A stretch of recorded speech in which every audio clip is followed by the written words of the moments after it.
Welcome to Veteran State of Mind. I'm your host, Geraint Jones, and today we have another podcast host on the show with us.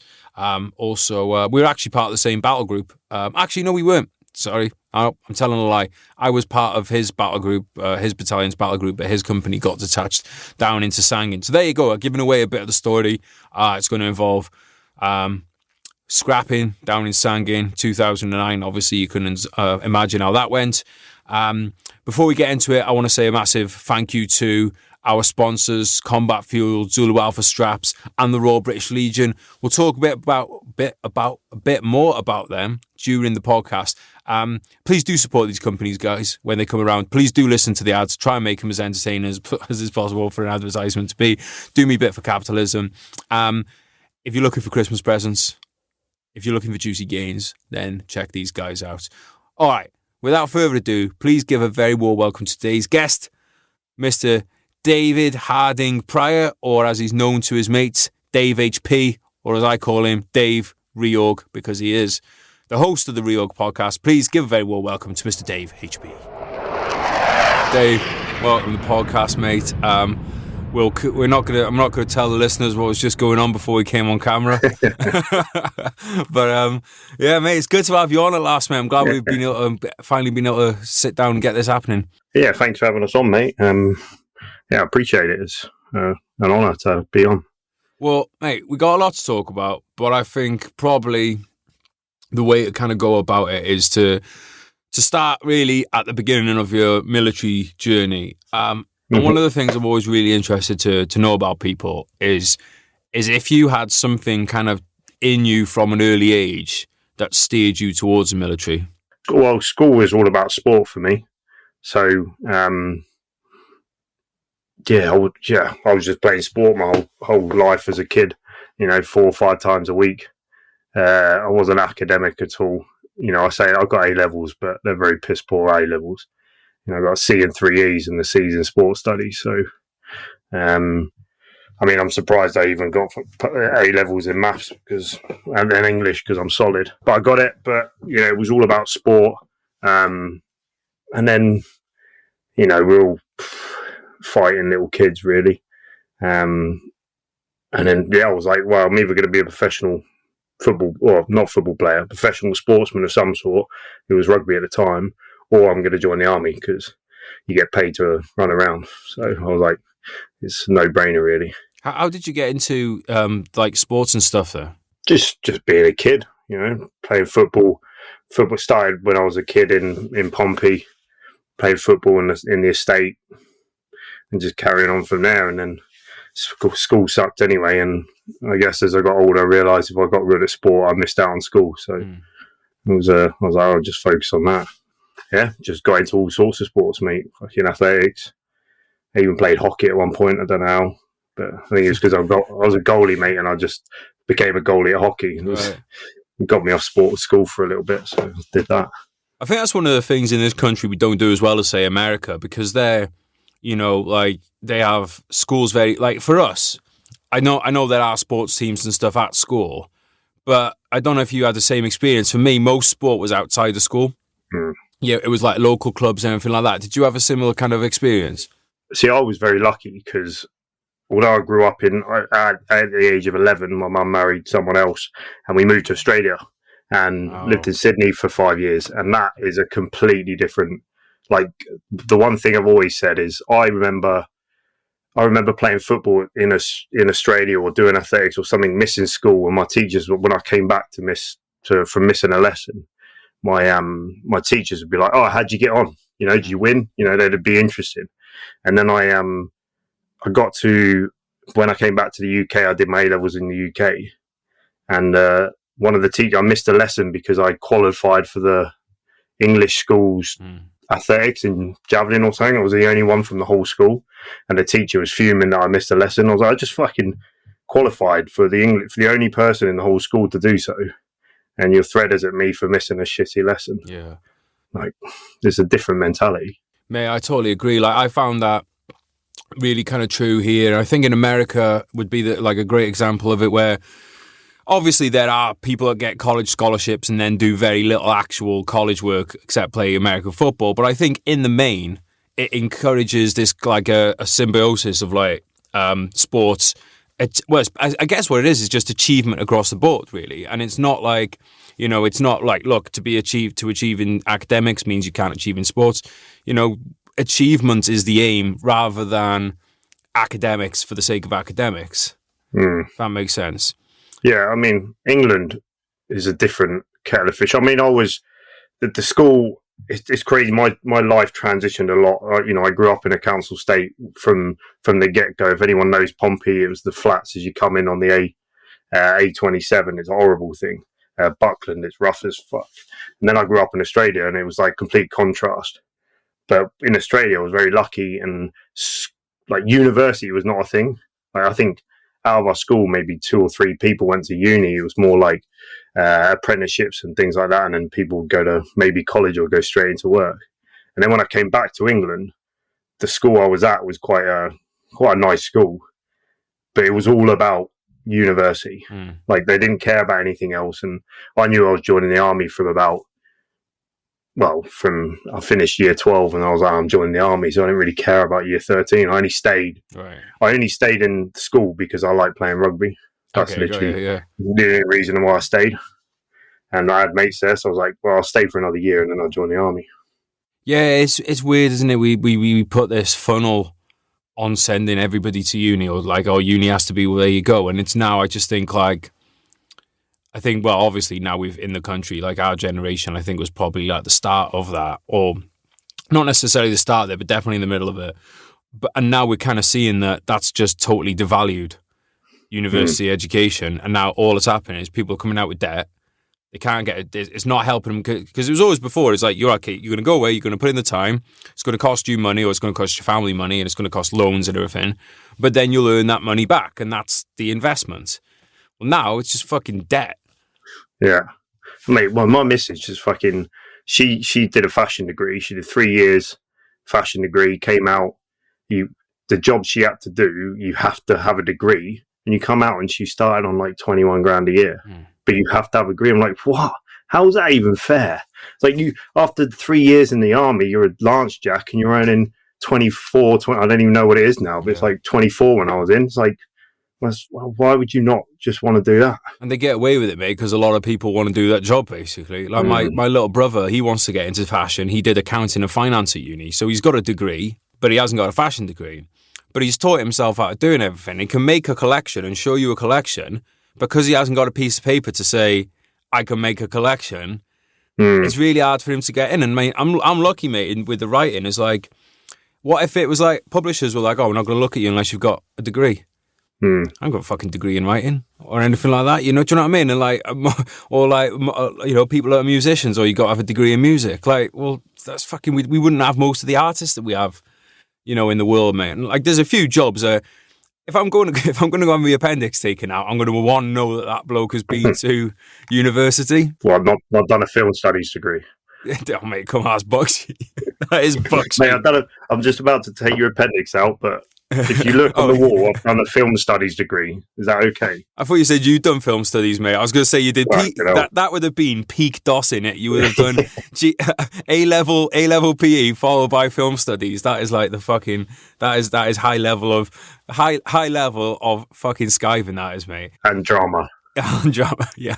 Did you do much adventure training at school or anything, or was that something you got into in the army? No, not really.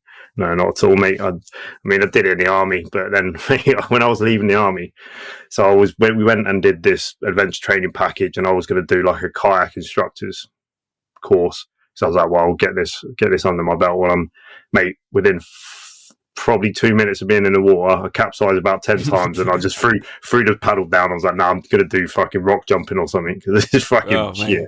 That's a good fun. I actually did more adventure training in school than I did in the army. I think just because of the way it worked with like fucking pre-deployment leave, pre-deployment training and everything like that it's just never kind of in those cycles. But I was quite lucky that our school did that. And then I think a lot of things at school, like if you are a teacher listening to this, or a coach of any kind, then my hat's off to you, because none of this stuff happens without people giving up, their time and things. Because that is the thing about America, is a lot of these coaches, even in high schools and stuff, and employed to be coaches, you know, whereas in Britain we rely on part-time a lot of the time. And I think those people are definitely like unsung heroes. Mate, when it comes to joining the army then, how did you decide on regiment and everything like that? Who'd you end up with? So I lived in Peterborough at the time, so that would have been Royal Anglian. But my mum's fella at the time, he was an ex-Fusilier. So, like, I had no time. I didn't want to be in the Royal Anglians, no offence to them, but I wasn't from, you know, the area, and to me, they're all farmers. So I was like, no, I'm not going to join them. They're Vikings, mate. Come on, they're not farmers. No, Vikings. But mate, who is someone's blasting them on Instagram in a minute? It's hilarious. I think Tales of the Sandpit or something. It's the block flag, I think. The block flag maybe. account. It's a good account, that is, mate. If anyone's not following it, check out the block flag. I think I asked him to come on here, but he said he's not. I think they might be serving or something. They don't want to reveal themselves and get guard duty down in the Falklands for the next 6 months. And then it would have been PWRR, but then I was like, I thought, no, fuck it, I'll just go Fusiliers. And they tried my brother joined before me, he joined at Harrogate, and then I joined after him, and they tried to make us like join the Royal Anglians, but we're like, nah, fuck it, we're Fusiliers. Like, however, we turned up and they're all from Manchester, Newcastle, Birmingham, a couple from London. But I think, you know, for me, it would work well just to fit into a motley crew of people. Yeah. Yeah, and were you set on the infantry then? Yeah, well, mate. Like I did. You did that barb test, and I went in and, you know, did really good on it. And the guy's like, you know, you could join anything in the army. I was like, yeah, but I want to join the infantry. He's like, you could join anything. I was like, yeah, but in my head, I'm like, when I have grandkids and I'm going to tell them, you know, I was in the army, and they'll be like, wait, what did you do? I was like, you drove a truck, or I was I fucking was on the front line and I shot people. That's literally my mentality when I was 18. I was like, I don't care about, you know, in my head, I was like, I don't join the army to be the extras. I joined the army to be on the front line. And, like, you know, you're 18, you have no care for your life. You know, you're like, well, if I die, I die, or, you know, don't really care, because your value of life is different to what it is now. Now, not a chance, mate. I mean, I probably would. I'm not going to lie. Probably would. That lasted all of like 1.5 seconds. Nah, I never go back. Well, I probably would. But don't tell my missus. Don't tell my missus. Do you ever wish that, like, I'm jumping ahead here, but do you ever wish that you had gone into army? Like, 'cause I was actually thinking about this yesterday, mate. I was thinking, you know, because I obviously feel, I'm sure you're the same, I'm very grateful that we got to serve when we did, because obviously we got to do some cool stuff. But I was thinking, I don't think, because right now I can't think of anything worse than, to be honest, to be a 38-year-old Lance Jack in fucking garrison somewhere. But if the tours were there, I do think it would be kind of cool in a way to bring, like, that older, wiser person to the battlefield, because I think you'd still enjoy it in a way. But I don't know, mate. What do you reckon? My take on this is different. I think the army thrives on young people. Mm-hmm. Like, there's a lot of times where, if you look back, some of the stuff you were doing, you know, when you came on my podcast and you spoke about, you know, you were kicking, like, checking for IEDs, doing your 5 and 20s, and just, you know, kicking the fucking bin over just to make sure it wasn't a bomb. You know, doing that as a 38-year-old, you've got all your writing going on. You've got your cats, mate. You don't want to leave them behind. That's very true, mate. Last thing you want to be doing is kicking it. And the older you get, you start to realise, hold on a second. That's when you question it. Like, everyone who listens to your podcast and your rants and bants and stuff, and you question a lot about the political system and everything like that. Doing that when you're trying to serve is probably not a good thing. The naivety of a 21-year-old running around is probably better for the army. Yeah, it's the only way it works, mate, to be quite honest. And you know what, mate? You bring up an interesting point as well, because I was thinking about this the other day. Because one of the tragedies, like, and mate, and this is the other weird thing as well, is like, when you first start losing mates and stuff, they're the same age as you, obviously. But now we're 10, 15 years on from tours. And now when you see the lads, you're like, God, they look young. And obviously that's just going to continue for the rest of our lives until we're in our 80s and we're like 60 years older than them. And I was thinking it's weird because when you've got your whole life ahead of you, you don't act like you've got anything to save. That's when you're the most reckless. And once you've actually, lived some life and you've got to have great experiences, then you become a lot more like, now, mate, I'm like, fucking drag me kicking and screaming at this motherfucker. And that's an interesting one, isn't it? Because, I just think when, they talk about these young lads, when, it's around Remembrance Day. And like you said, mate, there's no way they would have done the job, being able to do the job. Well, I'm sure but you know what I mean? Like, you need that young lad. But it's funny how young lads who have so much to live for are the most reckless at that point. Yeah, I mean, if you look at the difference between an infantry unit and an SF unit, there's a reason why the SF don't recruit a young age person. There's, if you look at the mortality rate of an infantry unit compared to mortality rate of an SF unit, the SF unit mortality rate is good just because they know how to do their skills and drills a little better than we do. But, so it's, again, it wouldn't thrive off, I don't think it would thrive off an older man, and you need that reckless, and you're doing all that bayonet training when you're in training, bayonet 1 and 2, and you then, as an 18-year-old, you're like, fuck it, come on, I'm going to stab something. And then you're waiting to do it. I remember out at training and I was like, I almost didn't pass training because of my hearing. And then, anyway, the OC kind of paper passed me through training, which I was happy with. And I remember running in, screaming out of my block, back in my lines, going, yeah, I'm going Afghan, come on. Subsequently, I didn't go for another fucking 3 years anyway, but the guy, one of the full screws was like, you don't know what you're saying. He had 1,000-yard stare, and he was like, he looked at me and he was like shaking his head. He's like, you have no fucking idea. And I didn't. But as an 18-year-old, you don't, do you? And you're just like, he was probably doing the same thing a few years ago, mate. Yeah, exactly. Yeah, it's odd though, isn't it, mate? Because I'm in this position now, and I know a lot of us are, where we were like, fucking war's a waste, war's a terrible thing. God, I miss war. it's really, really, really strange, mate.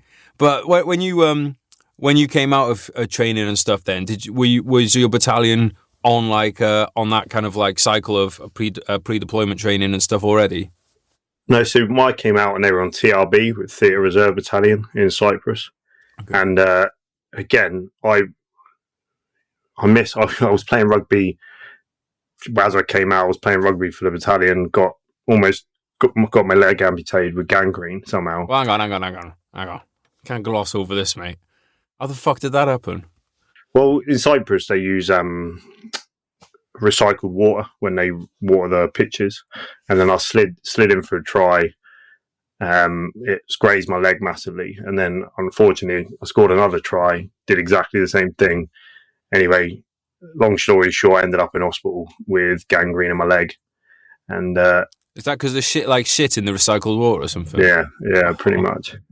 And they told me, they said I wasn't allowed to deploy, which I was fuming. I put on, as the doctor walked out, I put on my boots and my kit, and I was like, no, I'm fucking going.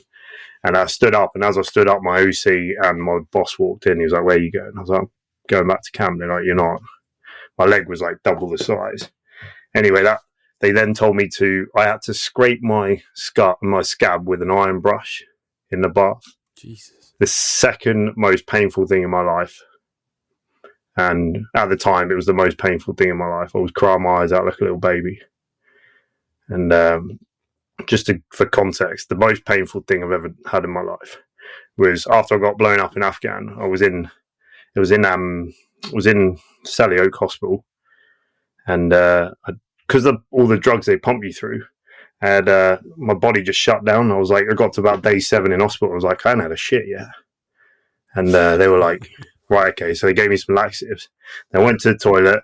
I apologise if this is graphic, but basically I had to scoop rock hard shit out of my ass. Oh, man. So I was putting my fingers out my ass, scooting. It felt like like the mix that builders have to make, like the sand mix with rocks and shit. It felt like that. I was scooping that out of my ass. I was crying my eyes out, and I was like, never. And then ever since then, I've had like a thing with painkillers. I'm like, no, I don't want to have them. This is the reality of war and service, ladies and gentlemen. When's Mark Wahlberg going to stick that in a movie? Scooping shit out of your ass. Dried, dusty shit. Oh, mate. Oh, I still... Oh. That's pretty disgusting. I'm not going to lie, mate. I think I might need to borrow your cat for a hug for a moment, mate. I'll fucking get traumatized after. Mate, that's... Oh. It says something, though, to... Because obviously, you put yourself through pain for a wire brush there. But every soldier just put himself through pain to get on tour when you think about it. All the beastings that you go through, all the tabs, all the training. You could just say no. You could just say, actually, no, I'm not doing this run. And I'm not doing that next log run. And I'm not doing that stretch race. And you'll get washed out the army. But you could say no. But we all, like, this dream of being at war is just fucking magnetic for us for some reason. Most people run in the total opposite direction of it, and you're like, I want to go to war so much, let me use this iron brush to to wash my wound out. It's mental. What is it like? Was it shame? Was it like, what was the thought of like going through your head when you're like scrubbing away with this fucking iron brush? Well, it was the fact that I'd just done all that training, all my mates, the whole company. I mean, I'd only been in. I think I joined the battalion in end of January, and we were deploying in April or something like that. And it was just like, this is ridiculous. All the blokes are going to go out on tour, and it was a tour of Kabul anyway, so nothing really happened. It was a pretty butt cheek tour, but still, that's all you go through. You go through hell, really, don't you, when you're in training for 6 months? I mean, it's not a bit. I mean, I loved it, but it was like, it's not easy. Should come in the TA way with me, mate. Done 2 weeks. I mean, it's not. You've been in the army for beasting yourself and training. You turn up and you've got already. I turned up in a battalion where there was a lot of warring men because of the Theatre Reserve Battalion. Right. They'd been my company was A company, and they'd been to Nowzad. And it was I think it was 169 contacts in 102 days or whatever. It was like the most, at the time, it was the longest sustained, repetitive contact since the Korean War. It was, it was one of the, so there was a lot of warring men. And I was just like, fuck, they're going to go away again and I'm not going to go there. And then I'm going to be stuck on rear party, which, to be fair, ended up pretty good because we just went on the piss I think I went out on the piss 19 days in a row, like full on out on the piss. So what, Iron Apper? Yeah, Iron Apper, put on a stone. And every night started with, right, we're going to go for some food. And then one of the lads, one of my good mates, Egg, and Fully, one of the lads who died in Afghan, we was us three pretty much every night for 13 nights, just constantly on the piss. And luckily we didn't miss much of Kabul. But yeah, I think it was the shame of not being able to go. And yeah.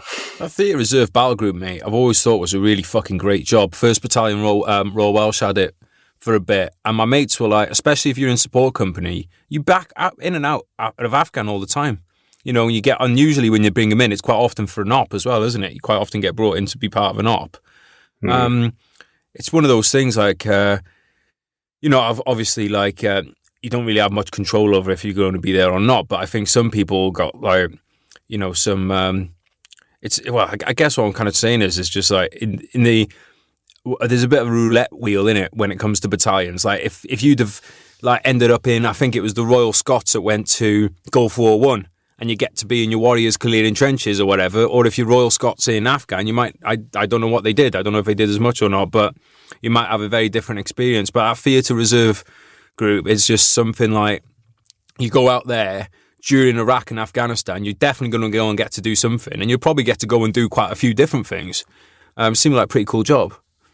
Yeah, I mean, again, I was unfortunate. I was the back end of it, of us, because then Royal Welsh took over us. But so I've said on my podcast is that it's all about it's a luck draw really with your time. Like if I'd have joined 9 months before I did, I'd have had 2 more medals because of the way they did. They started off in Northern Ireland.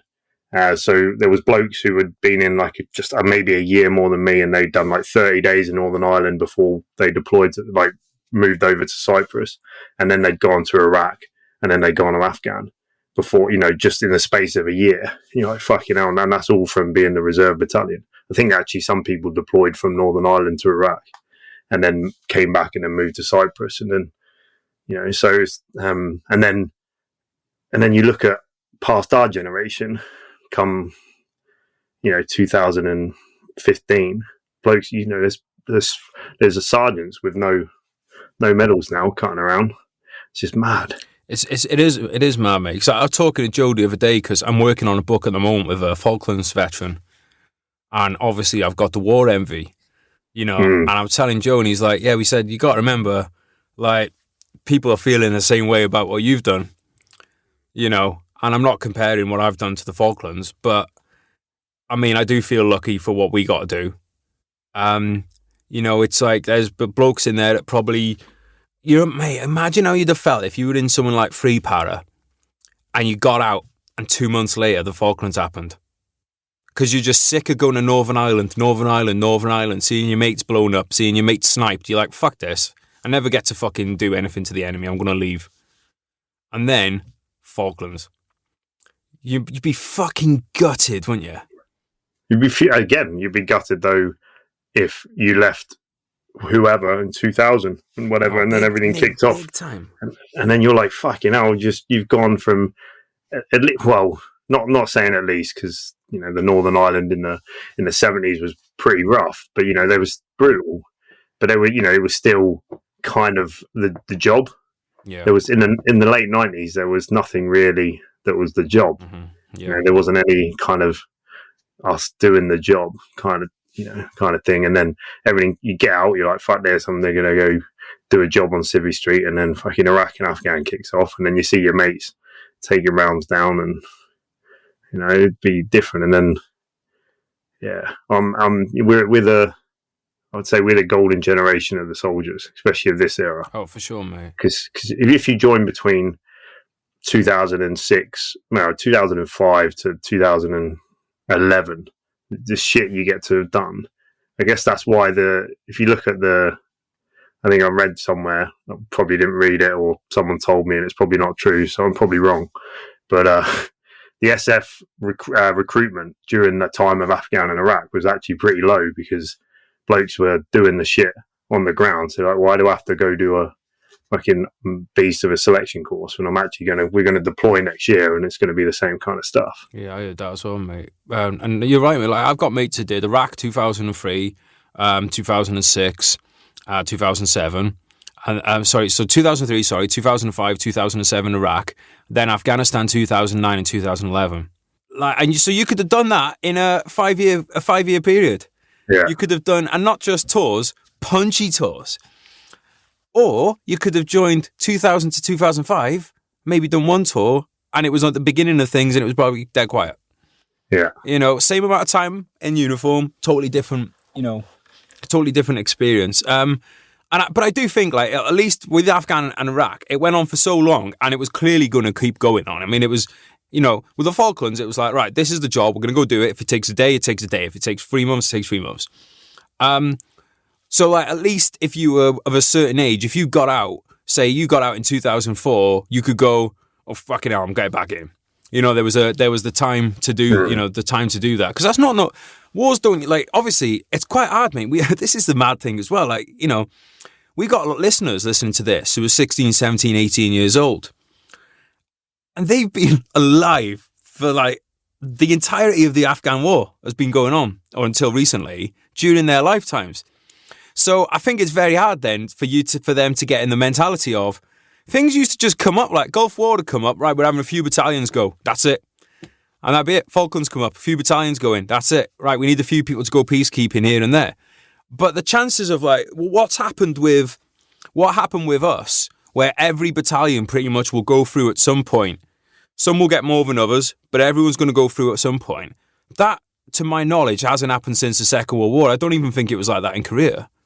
I mean, and you could see the recruitment of the levels of your manning in a battalion. It would always circle around when the tour was coming, wouldn't it? You'd have blokes that would get back off tour and just sign off and be like, I'm done with this. And then blokes would be like, well, we'll stay in till the next tour. Let's say if a battalion hasn't gone on tour for a bit, they're like, well, okay, we'll stay in. And then you get some people who just get out because they don't want to go on tour. But it's that one always surprises me. Yeah, what are you doing in the first place? I think you said on mine you've had guys in the TA who'd never been. Yeah, you've been in the TA for 20 odd years and not gone on tour. You're like, you fucking war dodgers. I love you, but you fucking war dodgers. No, I just can't. I don't hate those people. I don't think they're less of a human being than I am. I just don't understand them. I don't understand how you could be in an infantry TA unit and not go, oh, I'm going to do at least one tour. At least one. Yeah. Because, what's the point in being there otherwise? What happens if, because the whole point of the TA used to be that you get mobilized for the fight against Russia, right? So if you don't want to go and fight, if you don't want to go and fight Terry Taliban, you definitely don't want to go fight Russia. Fucking, that's a bit of an escalation. I can't understand, mate. The other thing as well, mate, I'm a bit like you, and maybe it's because these people have got less insecurities than you and me have. Because, imagine someone like, oh, yeah, Daddy did 20 years in the army, in the TA. And then people are like, oh, you went to Afghanistan, did you? No. Oh, you went to Iraq? No. Where'd you go? Nowhere.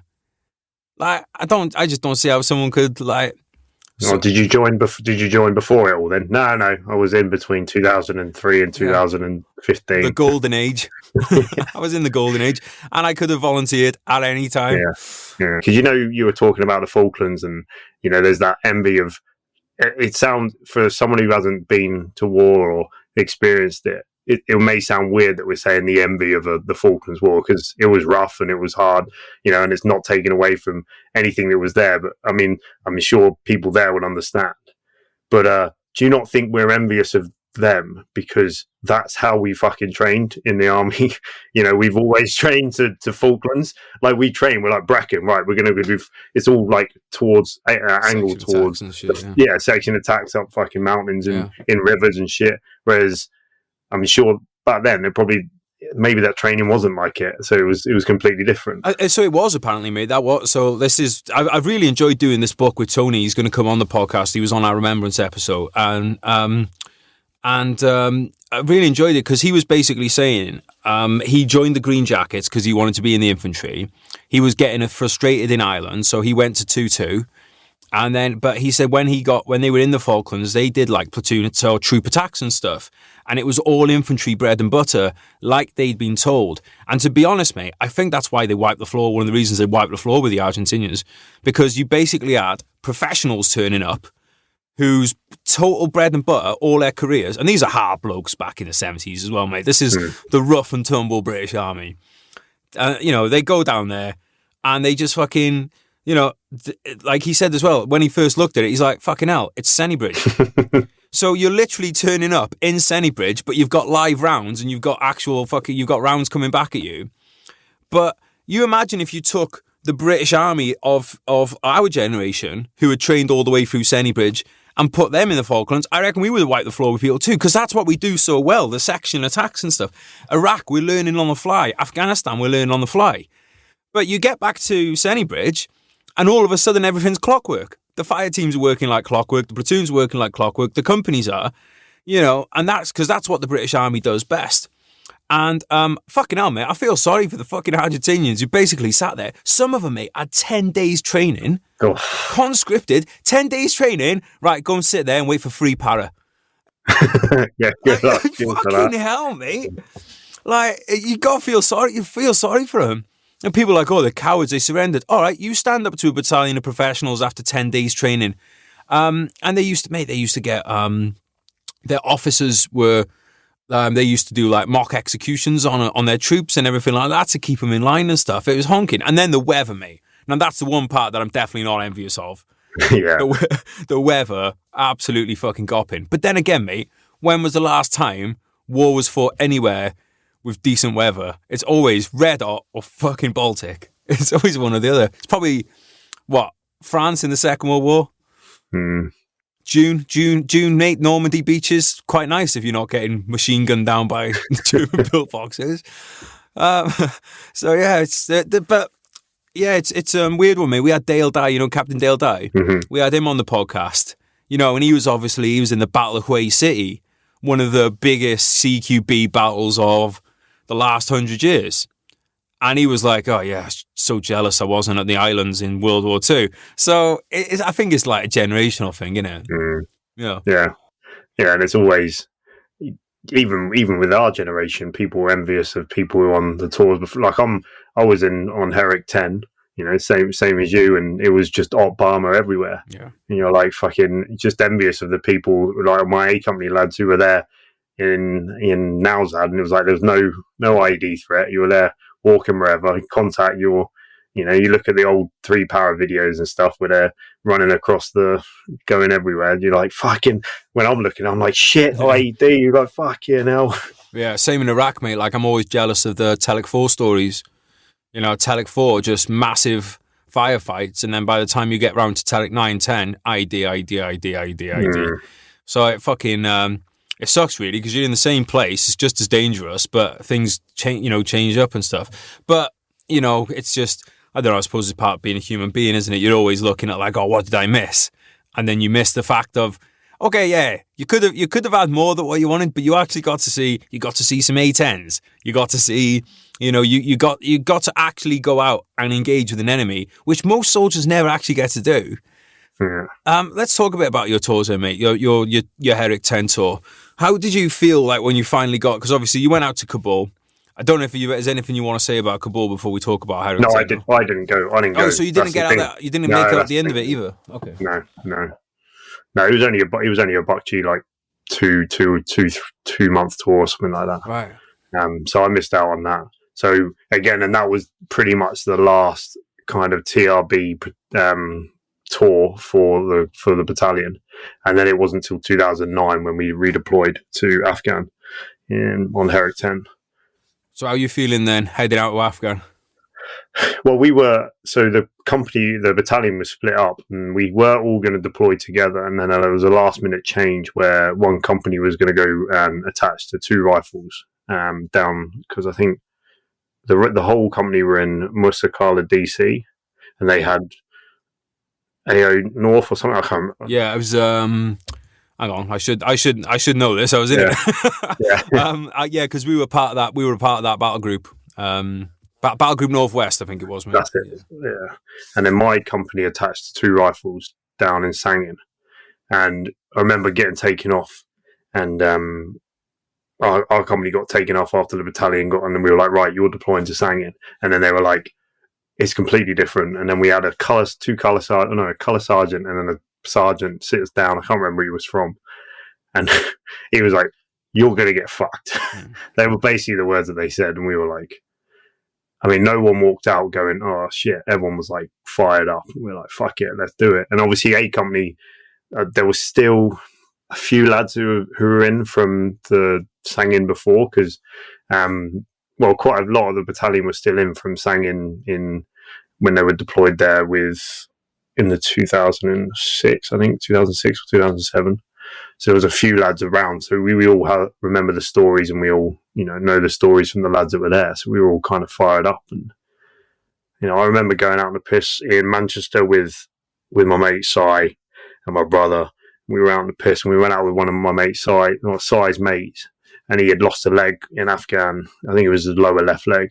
And we were out on the piss, and after being there, seeing his house and all that, we were driving home, and me and my brother looked at each other and we went, I'll take a lower left leg. For house, innit?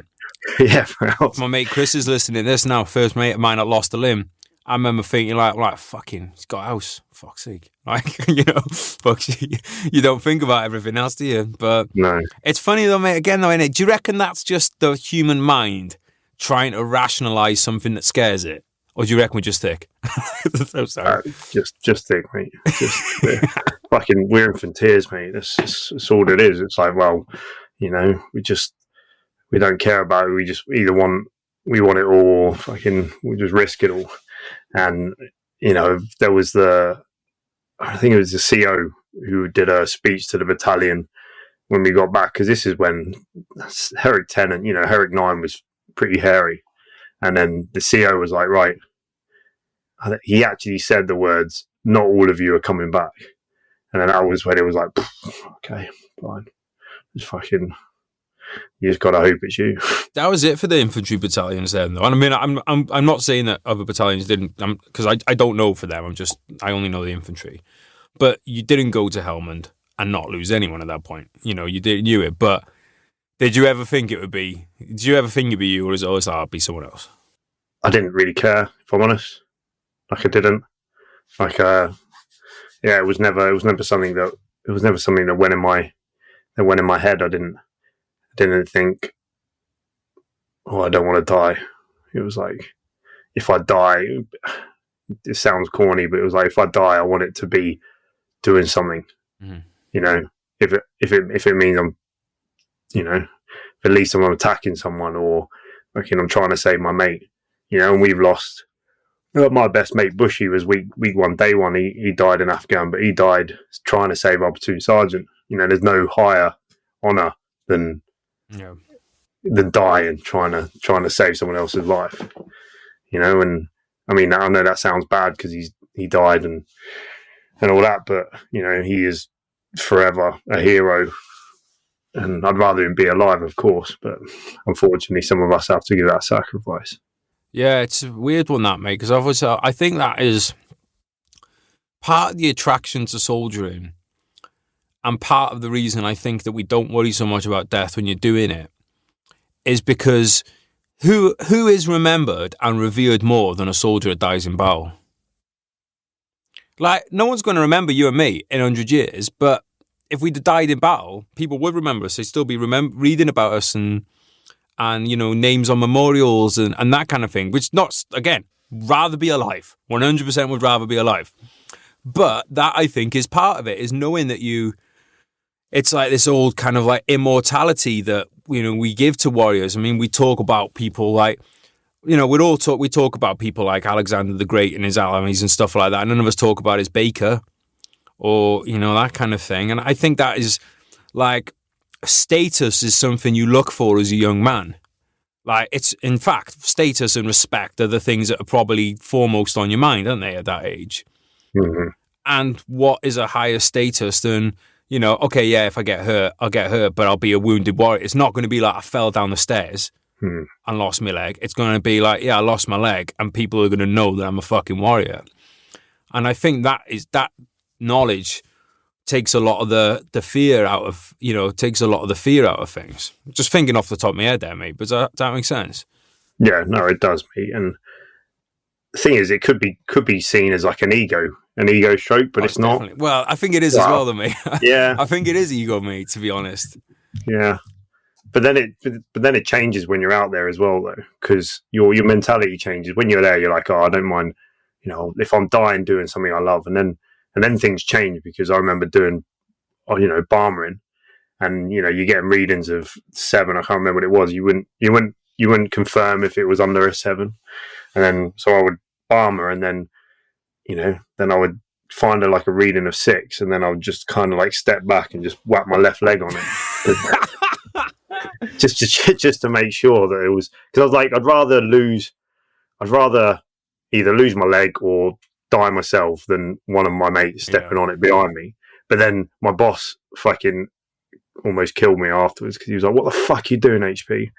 And I was like, "What?" He was like, "What about if it's a daisy chain IED and you're just taking out the old section multiple?" I'm like, fair point. Probably won't do that. Yeah, but no, mate. So I do think part of it's ego, but the other part is what you're saying. The other part is the brotherly love, the sacrifice, and all that kind of things. I totally agree, mate. I've always thought it's easier to die than to live with the knowledge that someone else died because of you. So it's not like, and this goes to going to war in the first place. People ask me like, oh, well, oh God, it must have been really brave of you to go to war. It's like, well, actually, it would have been a lot harder for me to stay at home, because every day I would have been going, I wish I was there. Going's the actually easy route. Saying when it comes to, sometimes it's just easier to grab your Valon off a point man and go, I'll fucking do it myself. You know, if they're shit or whatever, because you're thinking, you know, no, fucking hell, if they get us blown up now, or if he gets blown up, like, I'm just gonna have to think about his mum, you know, and it's just like, you know, I'll do it myself, go and kick over that thing or whatever. But you know, it's a tough one, mate, because it's not like in the moment you're thinking like, oh, well, I've got to do it because I want to make him go home. You're just like, fucking give me that, I'll do it myself. But that's where that chain of thought has come from. You know, is wanting to make sure people get back. And did you ever like were you an NCO at the time? Actually, or were you private? I got promoted. Well, I did my NCO Carter before tour, and then I got promoted while I was on tour. So it was like I was both. I got a bit of both, really. So what was it like? Let's talk about being a private out there first. What were the leaders and stuff like around you? So, I mean, we had a good bunch. We had a really good bunch of leaders. You know, Val, who was our platoon sergeant, he died out there, but he was just the epitome of a leader. And anyone who's known him or anyone who's ever served with him, I mean, it's easier to say that because you probably get there's a lot of people when they, you know, if people die, they say this guy was the best, this guy was, you know, the top. But Val literally was. He was, as a platoon sergeant, he's like everything you ever, the soldier you want to be, but also the leader you need. Yeah. You know, we had a good officer as well, and our section commanders were, you know, me being, you know, I'd done my NCO card as well, so there was that kind of not the seniority kind of, you know, I was an NCO in waiting. Yeah. But it was I think A Company itself, there wasn't really any bad eggs. I mean, there was a couple, but you know, as leaders wise, we had a good bunch of leaders. What do you think of your CO and RSM? I don't know, mate. To be honest, we didn't really interact with them because they were Battle Group North, you know, on tour as such. But I don't know. Do private soldiers really care about the CO or the RSM? Only when they're fucking around in their lives. Yeah, exactly. But you never really, as a Fusilier for me, but as a private soldier, you never really interact with the RSM. You just make sure you fucking brace up and you're not fucking, I think RSM at the time was big on our cap badge being over our left eye, not to the side. Fucking nightmare. Did that save a lot of lives? Yeah, it did, mate. It did. And what twisters? That's it. Fucking twisters. I tell you now, I've never worn a pair of twisters in my life. I don't know how I did it because it was a big hot thing. Are you an anti-twister conspiracy theorist? Yeah, mate, I am. What's 100% conspiracy theory that you believe in? Mine's fucking twisters. I'm never a fan of twisters myself, mate. Like, I've never seen the point. Absolutely never seen the point in them. Ridiculous. Like the old school putties, you know, the wrap around the boot onto the lower leg. Like, they served a purpose, right? Like, what purpose is twister serving? None. You got the fucking lace there as well if you do it upright and yeah. Nah, I used to like them. I let them hang me, mate. Like a dude. Hero sleeves as well. Obviously, mate. All right, let's talk about battlefield fashion. What's your approach to battlefield fashion, and why does it save lives? It doesn't. Like, this is with our tour. It was that tour. Do you remember there was that fucking American officer that came out? I think I can't remember who it was, and he was like, just basically slagged off the British Army for being messy. For being tramps, and then all of a sudden we have to, you know, I think it was the tour before us, you know, paras are paras, they always fucking wear what they want, but you're seeing them cutting around in t-shirts and shit, and then we're made to wear fucking long sleeves, and you're like, fuck off, just let us wear, we're in the sun, let's get a tan. 50 degrees. Yeah, but no, I guess, I think we were like one of the first tours to get those Gucci, whatever they were. Oh, the U-backs. Yeah, they look pretty cool. So it was nice wearing them. And because we had been, you know, we had deserts in Cyprus from 2007. So it was, don't you think it was you always thought someone was cool if they were wearing the faded deserts? Mate, of course. So it's like, because you know he's got the stare. He's got the 1,000-yard stare if he's got a pair of worn deserts, mate. bearing in mind I've never been on tour, I just had them from Cyprus, but I still wore them like I did. Well, wearing them around Bastion, mate, looking at in disdain at the chefs. Yeah.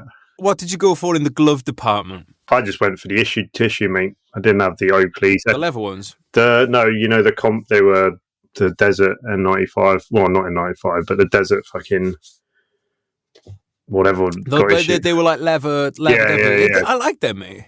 Cut off the fingers and wore them. I need to find mine, mate, and start wearing them on Remembrance Day so everyone knows I'm a veteran. Do you ever think?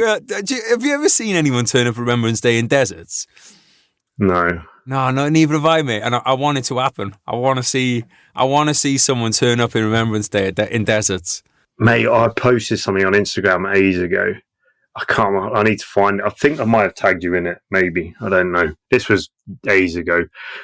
On ASOS, it was someone was wearing a Desert CBA fucking carrier. Oh, mate, I think you might have sent that to me, mate. I did see it. Mate, anyway. Come on, imagine that. Imagine cutting around in a Desert fucking body armor. Any young people listening who want a nice one, I've got one in the house. Oh, actually, no, RMP, I haven't got one in the house. Stop listening. Definitely haven't got one. What about your helmet, mate? What was going on with your helmet? Well, we were Mark 6 Alpha. But tell me you had a nice bit of NBC boot on there. Of course we did, mate. Of course we did. Yeah, of course we did. But we had mesh, decent, fucking, what are those? My helmet looked good, apart from I've got this great picture of me in Route Sparta, and it looked like we were wading through water, and it was like, we looked like we were in Vietnam. It looked ugly as shit. Picture of me, my fucking helmet's tilted to the side. I was like, you fucking bellend. Assault course helmet. Guys, lend me your ears for not long, and then we will go back to the podcast. And you know what? Today's sponsor, or one of them, he's very dear to me. His name is Geraint Jones, and he does books. If you is interested in said books, then check out my social media. Drop me a message on there. I'll do your super special deal on signed copies. I've written all kinds of stuff. If you want some stuff for Christmas, I'm your man. Come and see me. We'll make a deal. Let's leave it at that. And also, actually, we won't leave it at that. I do also sell used underwear. If you know anyone in 2-powder mortars who might want a pair of stinky knickers, get in touch with me. Prices vary depending on how long I've worn them. Also, thank you today to Combat Fuel sponsoring me Juicy Gains. Guys, the clear way that they have at the moment is just absolutely banging. Me and Joe talked about this. It's like drinking a juice instead of drinking like what feels like a milky shake.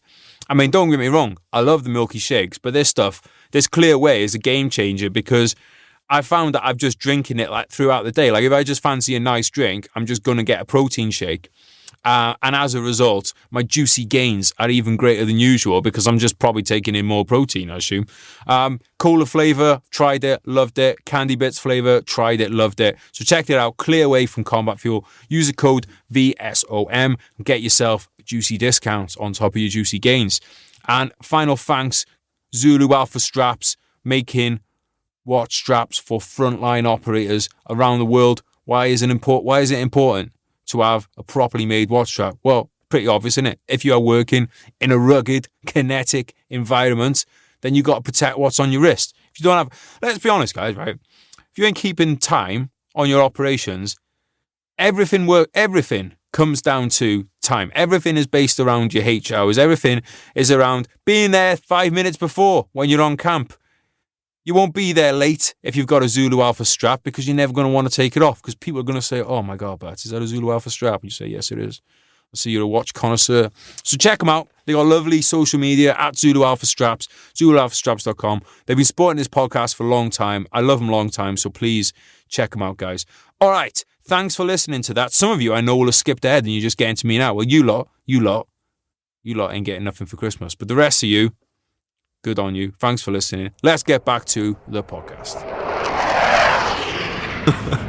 but I mean, you when you were there, you had the Gucci sniper's helmet, didn't you, or whatever you had? I had, mate. So I wore at the beginning of the tour when we were with you lot. I wore the same helmet that I'd worn in Iraq because obviously when I was in the let's just say that I came home with a lot of helmets, and you shouldn't leave your helmets and body armor unattended at the phone cabins. That's all I'm going to say on that one. So I kept hold of my Iraq one, so I took that back out with me for the first one, but I put a para chin strap on there because I like them. And then obviously I had the old scrim on there, but I started with the wider scrim for that beginning of the tour, and then so I had some different photos for the second half of the tour. We got the Mark 7s, which I like because they look like the old German like Panzer Grenadier things. And I put on for that we weren't allowed to put NBC boot anymore because someone had it burn into their eyes. So fair one. I don't want NBC boot in my eyes. I like NBC boot on helmet, not so much on my eyelids. So we went for. I put the thicker scrim on this time, the small ones, double wrap that up, and then obviously sniper tape, and I think I put the cat's eyes on. And I'd be a fan of goggles on helmets as well, mate. I got into the habit when we were in Iraq of wearing eye pro on the move. Like I didn't used to wear it when I was patrolling because at the time you didn't have to wear it, but I was always a fan of kind of having some if we were going through a vulnerable point. I'd stick them on. So I like the eye pro for that. Like if someone's doing, if I don't really trust the guy who's doing who's digging around to confirm an ID, I might just pull the goggles on. Like that's going to save me. But hey, I've got these two pictures of me. I remember there's one picture of me on our first patrol out. I was a GPMG gunner. Oh, beauty! Of course, beauty. But I had a sidearm to my leg. I had a dump pouch as well for some reason. No, I didn't. No. That was when I had a dump pouch when I was just a rifleman, but I didn't carry it. But I had all the gear. And then there's a picture of me like 3 months later, and I literally went out with the bare minimum. I was like just rounds on the gun and a fucking day sack, and that was it. Were you a gunner for the whole tour? Yeah. No, I was quite lucky. I was gunner or shotgunner, so I was like, pretty hard. Because we took turns when I got promoted. Basically, there was. We took turns of being multiple 2IC, me and a couple of Lance Jacks, and then we would rotate between 2IC and machine gunner. So what would you do with the shotgun then? You'd have it as what, like a secondary weapon or? Nah, main weapon. Main weapon and a pistol. yeah, but it was there wasn't it wasn't much going on then towards getting into contacts as such. It was more the ID threat. So you'd take that out and. That's when you always want it to kick off. And I remember when I got injured, I got blown like off my feet like Jean-Claude Van Damme, and the shotgun went fucking flying, mate. Did you get back? Absolutely. Well, someone else did. You could have just left it there, mate. Apparently, that's the done thing in Afghanistan. yeah. Well, you've seen all those fucking SA-80s cutting around now. Mad, isn't it? Yeah. Mate, when we were in Iraq, they broke into an ISO container there and took a bunch of SA-80s. So I don't know if I don't know, because obviously some of them will have been lost in explosions, but there's quite a lot of them cutting around. Did you see that picture the other day of the Taliban doing a parade in like just a parade of these vehicles with like it's basically they're fully equipped by America doing this parade, mate. Like it's kind of mental. I'm like, and our lads got fined a month's pay for like. Losing a round in Iraq. Oh, mate. It's fucking mad. Let's talk a bit more about your, like you mentioned the ID threats and that kind of stuff. When you got out there, because obviously the lads that you'd had go out in 2006, it was all just small arms and stuff. Had Sangin, by the time you got out there, become just like an IED war, pretty much? Pretty much, yeah. I think the guys before us, it was a mixture. Our first story was they were on a patrol and then this kid walked up to them with a wheelbarrow and they let him too close and it was a fucking suicide wheelbarrow. Fucking, I think killed 2 of the lads and it was like, you're like, fuck, that's it. This is the real deal. But basically it became an IED war. There was small arms contacts, but it wasn't like the glory days that you would hear of in the 2006, 2007s. It was a matter of fact of just going out and trying to find IEDs, which is not fun. No. And what was the purpose of finding them? Like, what was kind of like the missions and stuff? What was the big picture that you were told, if anything? Ground dominance, isn't it? Yeah. Can you remember ever being told like what the what like what the picture was for the battle group, what the picture was for the brigade, what the picture was for the ISAF mission at large? No, not really, mate. No, I never. I mean, if I did get told, I didn't pay any attention to it, or I didn't care, or it's way in the back of my memory. I don't really remember. It was just, we were just out there to find a scrap. Really, that's all we were there to do. That's all we wanted to do. As a infantry, sort of, fusilier or private soldier, all you want to do is scrap. So, how often were you finding the IDs out there? A lot. Yeah. I mean, there was, probably. Yeah. It's a long time ago, but I would say very regularly. And we had one of our guys from my platoon, Nogga. He was like the king ID finder. He would literally find them anywhere. And he would be like proud of going out and just finding. But I mean, no lead valid man finished the tour, wow. which is pretty fucking pretty bit of pill to swallow. Be that injured or killed. So is that like, how did you do that then? 'Cause what we did with our valor men is we rotated people quite a lot. Everyone, we had a few like we had like the same. Is your Nogga lad? Was he a Fijian? No. All right, because we had a Fijian lad called Flatter who was just like fucking. He was like the Steve Irwin of IEDs. Just finding them. I might be talking shit here, but I swear he found something like 100 IEDs or something like that. Mental. But yeah, he took a fucking top lad. And so like there's what we did generally, even though there was a few lads like that who did it a lot, it got passed around the junior NCOs, like the Lance Jackson privates, a lot. So like no one was doing it just all the time, but it did the way you do it, you had just people that was their job full time. Yeah, well, I think we rotated it, but there was just guys that were just naturally better at it. Yeah. And who would crack on. And, I'm not ashamed to say I was scared to do it. Like I didn't really want to do it. Like I did it on a company patrol. We went out on a company patrol and I'm getting fucking shouted at by my OC for being too slow. I was fucking fuming. Looking back at it in hindsight, I was only on the 611 and we had arcs on where I was valing in, so I was probably going a bit too slow, and it was probably a bit negative for the being speed and maneuver and all that good stuff. But I was shitting myself. I'm like, fuck, I've got a whole company of men behind me. But I take my hats off to anyone who picked up a Valen because it was fucking absolute. It was horrible. And we rotated it, but there was just some guys who were naturally just fucking. Well, there's some really guys as well, mate. Let's be honest. In the infantry, you have some guys who should not be allowed to do anything because they're just a danger to everyone. Yeah. I mean, Nogga was that guy. You're like, fucking hell, he's a lunatic, but he was just a ninja at finding IEDs. Yeah. Unfortunately, he found one. I think he was clearing it, and he got fucking blown up, and he lost sight in his eye. But. But I think he found an awful lot, probably triple digits, I would say.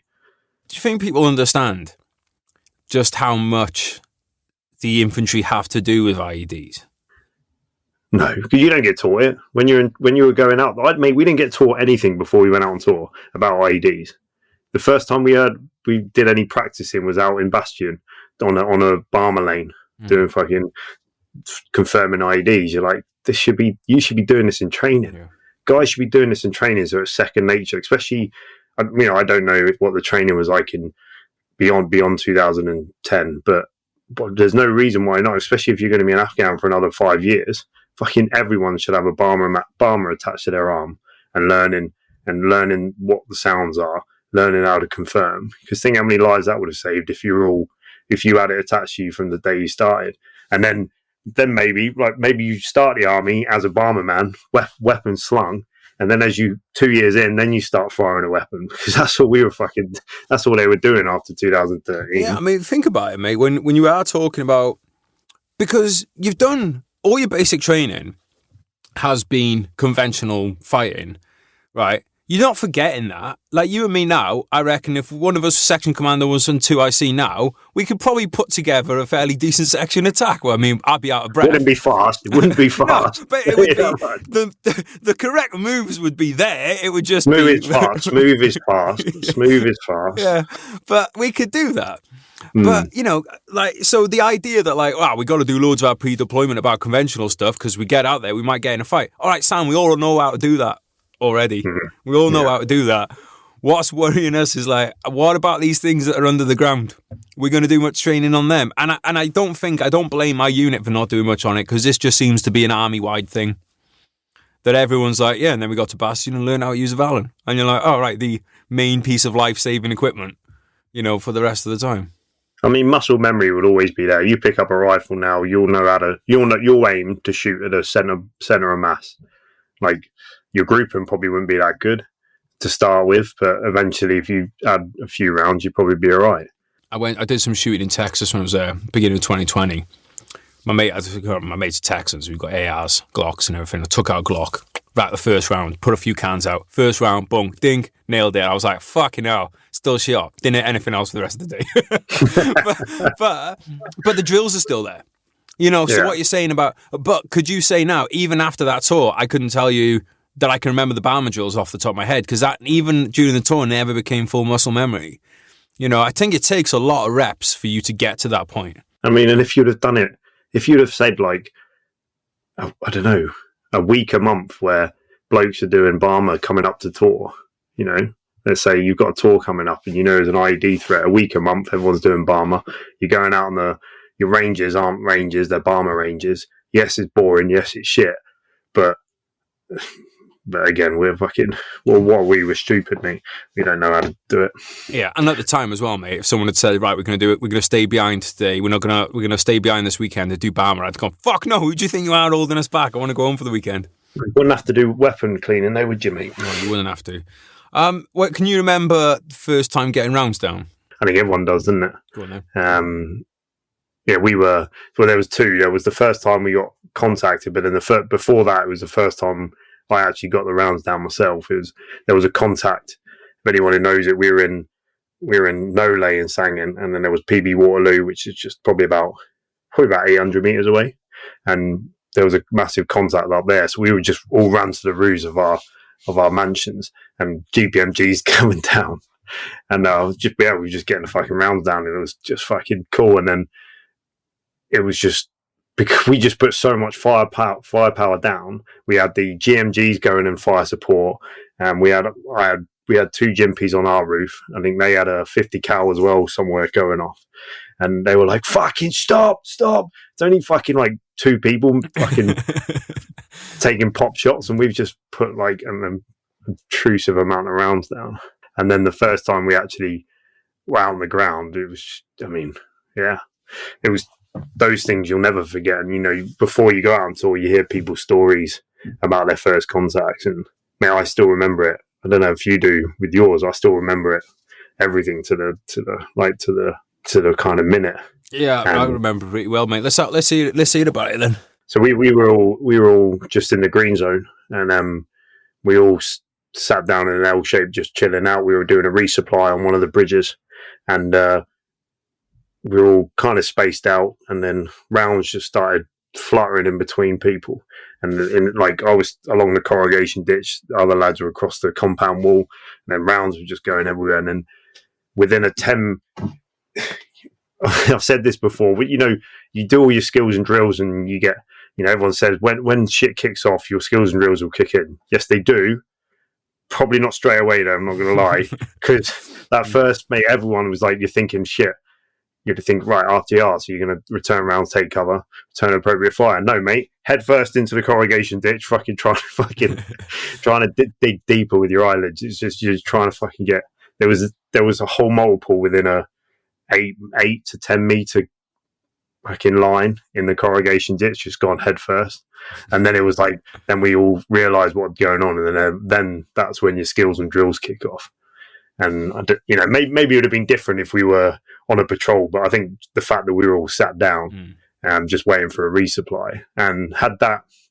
And then later on, we found out there was a casualty And that's when we lost our first lad, Susu.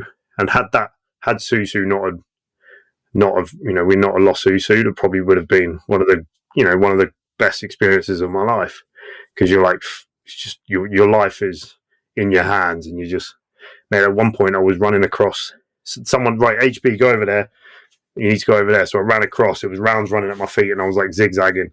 And I'm like, this is fucking cool. And I got to the other side. They're like, all right, what do you need? And they were like, here, take this body armor and helmet. And I was like, are you fucking shitting me? I've come over to grab someone's body armor and helmet, and then I've run back, and I'm like, fucking hell. But it's casualties. Yeah, I think it was Susu's. I carried him over there, but at the time I didn't know what it was. I was just given a set of body armor and a helmet, and I was like fucking running across. But yeah, what was that like for you then, experiencing like your first casualty? Yeah, I mean, it's hard, right? Because it's your mate Susu, Fijian, and I'm a rugby player, so I've got close with all the Fijian boys. But it's strange seeing your mate on a stretcher, and when someone gets shot, he got shot just underneath his body plate, and by a sniper. I think it was what's that Russian sniper? Fucking whatever. It's got V and it's got a K in it or something. I can't remember the name of it. But he got shot anyway from a sniper, and the size of him. I mean, he wasn't a skinny boy anyway, and no Fijians really are, but his belly was bloated like 3 times the size, and blood everywhere. And the medic, the MO was a female MO, and not that matters, but she just lost her shit. She just went into panic mode, and she was screaming. She just wasn't taking control of the situation, and it was 2 of our Lance Jacks were just from my company had just kind of told her to shut up, and we're dealing with the situation. You had 3 Lance Jacks dealing with it and keeping him as best alive as they could, while the MO was gone into shock. And she was actually a proper medical officer, not a medic. Medic officer. After that, mate, she got binned and sent back to Bastion, and we got a new one because she just went into panic mode. And you can't blame them, really, because I know you know what you're getting into, but people deal with trauma differently. You never know till you know, do you? No, and one of the things I've said before is you never know if you're going to be a fight or flight person, and most people in their life will never know if they're fight or flight. And we all fight or flight in a different fight, flight or freeze in a different situation. But me, people who've seen combat, people who've reacted the way they have, like, I know in a fight, flight or freeze situation, I'm a fighter, and I feel very privileged to be that, because there's people that will go throughout their whole life and never know if they will fight, flight or freeze. Is that something you think about now and again, mate? Because it's like, it's a weird thing, innit? Because like your mates, the people you've been around, that's the norm. But like you said, it's not, is it? So like, how often do you think about, like, how often you kind of think about stuff like that? Me, I do, yeah, quite a bit. Like, I feel, like I said to you, I feel privileged, but when, you look at when I got blown up, they laid an IED. We found the IED. We pushed back into a cordon. They knew our skills and drills, so we pushed back. Then I was valeting, and I'm getting like readings like fucking all over the place. I'm like, fuck, we're in a minefield. So we pushed back even further, and then they just started lobbing grenades over the wall, and then all hell's broke loose. And then, but you look back, and there's blokes that one of my mates, Buff, he got shrapnel in his arm, and his arse, and his leg, and he's fucking carrying someone over his shoulder, fucking out of contact. And then you got another guy who, again, no disrespect to the person, but he had a little bit of shrapnel on his thumb, and then he went into shock. And it's like people just react differently. And again, like mine sounds cooler than it was, because the medic came over, and I first initially thought my arm was broken, because my arm was like all spasm.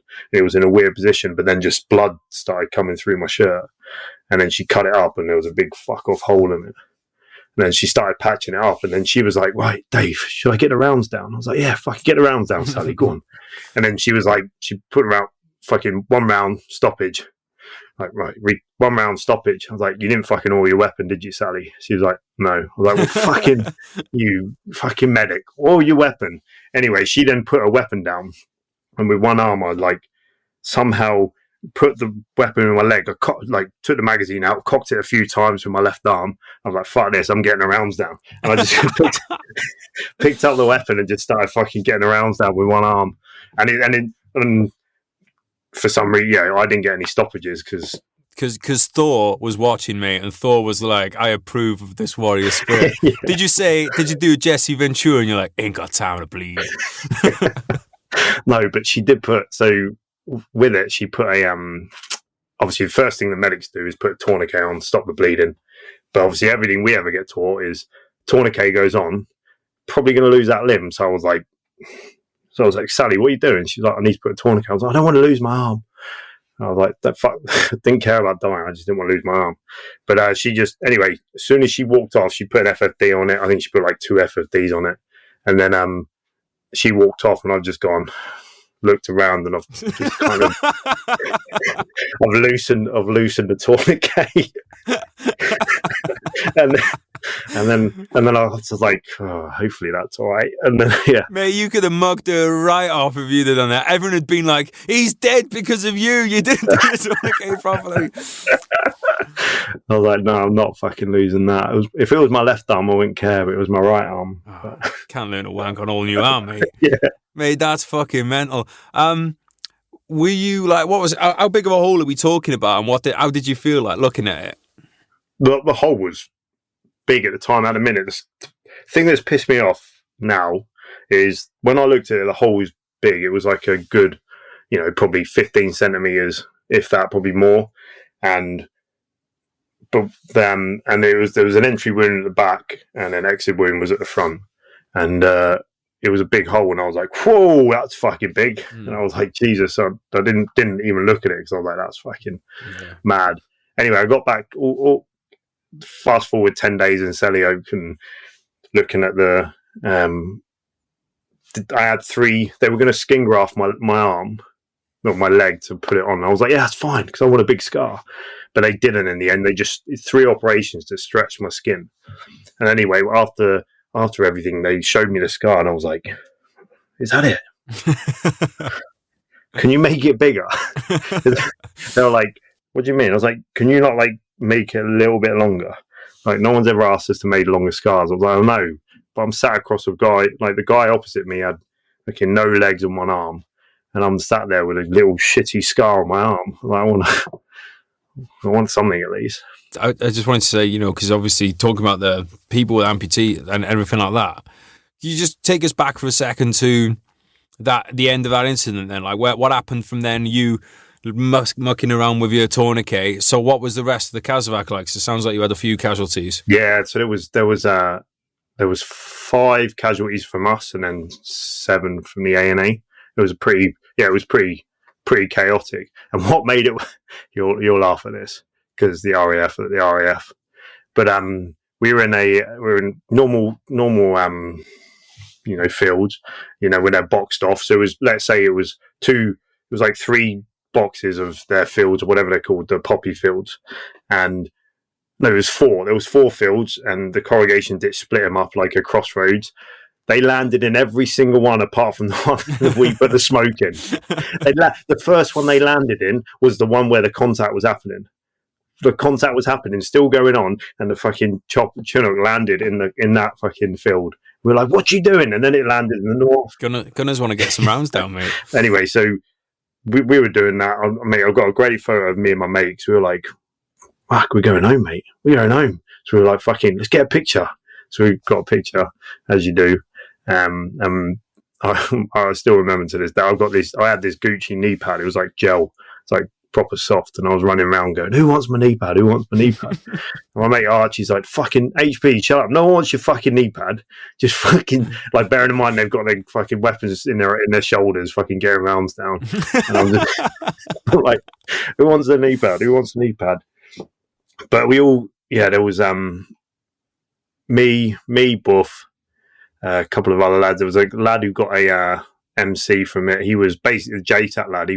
He got fragged pretty bad, but then he was still calling in air while he was on the stretcher. So it was pretty fucking alley. Beast, yeah, that is a fucking that is an alley war beast. That is, mate. Yeah, mate, it is. And he got done fucking well for that. And then we got back to.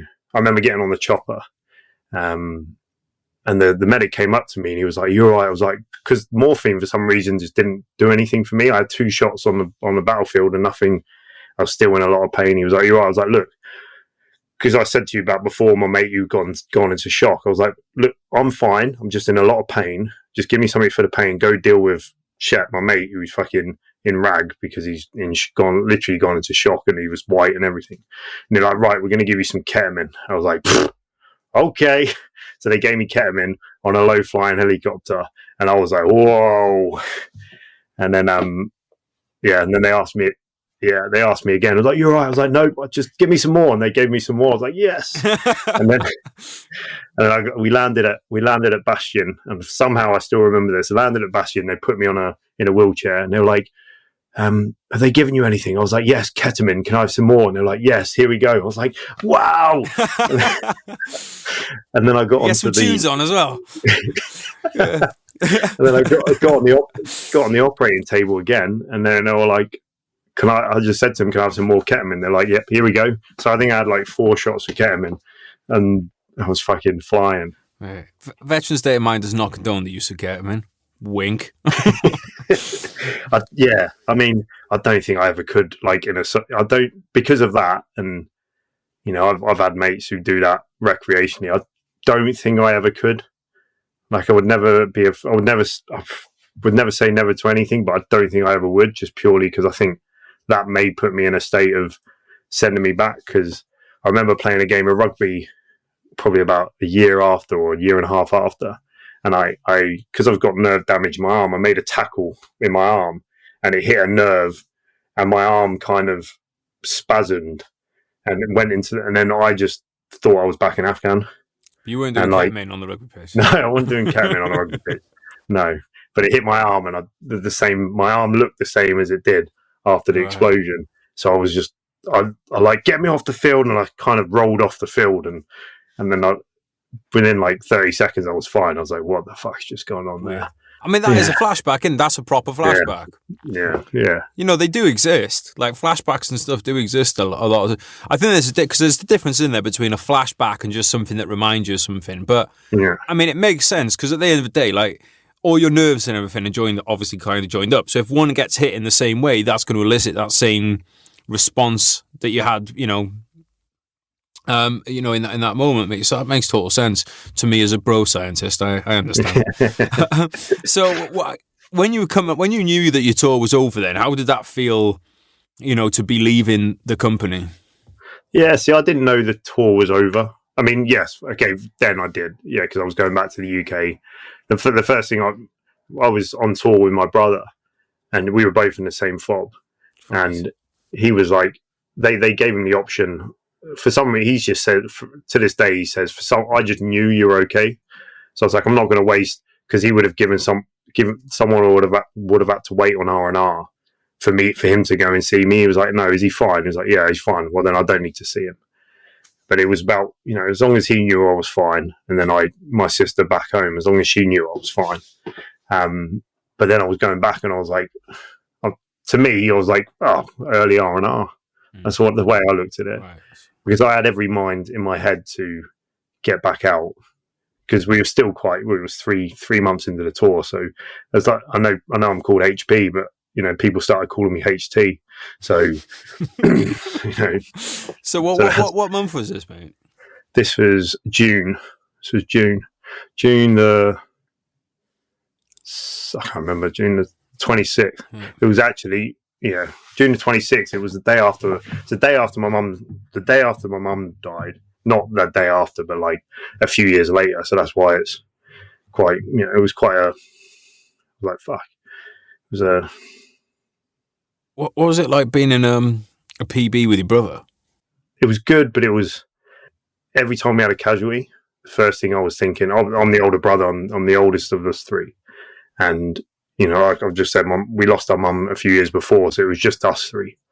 So I'm kind of like the head of the family, so to speak. And every time, because I've spoken to him about this, and every time I ever heard of a casualty, first thing in my head was thinking, fuck, like, is it going to be HA, bloody blah? Is it going to be my brother's Zap number?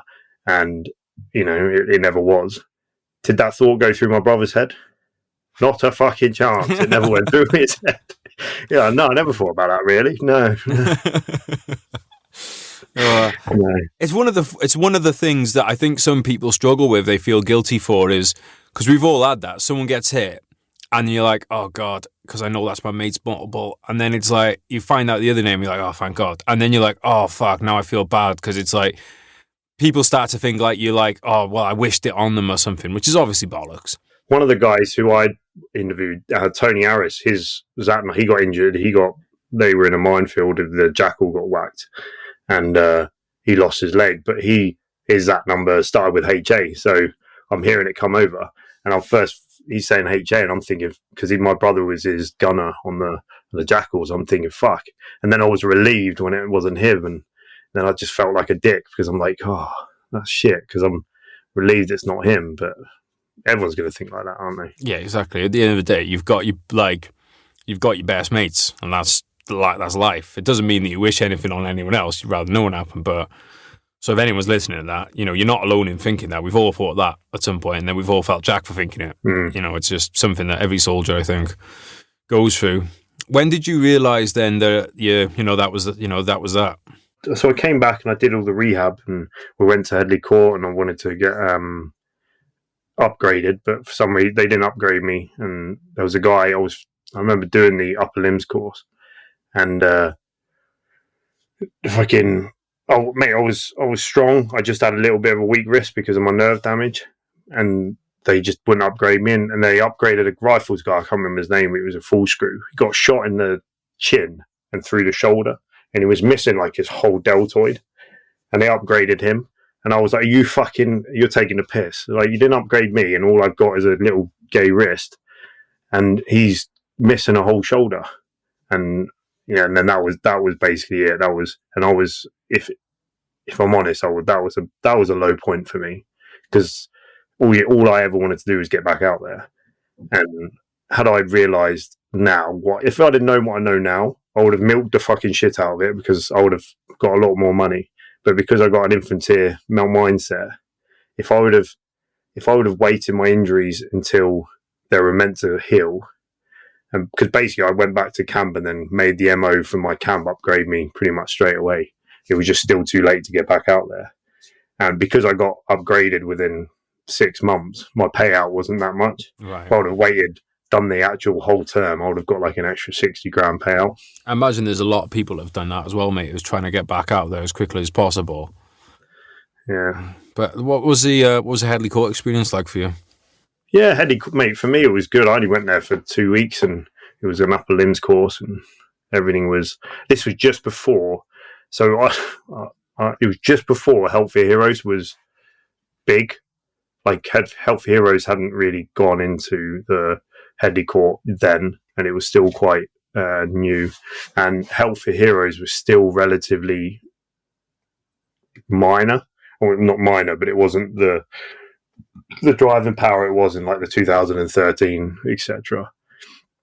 So I but for me it was good. I just was rehab for 2 weeks, and just fucking full of blokes. There was some blokes who'd been injured on exercise. There was one lad there was a guy who got shot in his arm, and he had sniped through his arm, and he lost the whole use of his arm. And it was just good to see a lot of people cutting around. And then you'd obviously go past and you see all the amputees fucking cutting around doing their shit. And you're just like, fuck, I've only got a little scratch on my arm. I've got to sort my life out and get back out there. Yeah, is that kind of how you felt about it? It kind of felt a bit like you were mincing.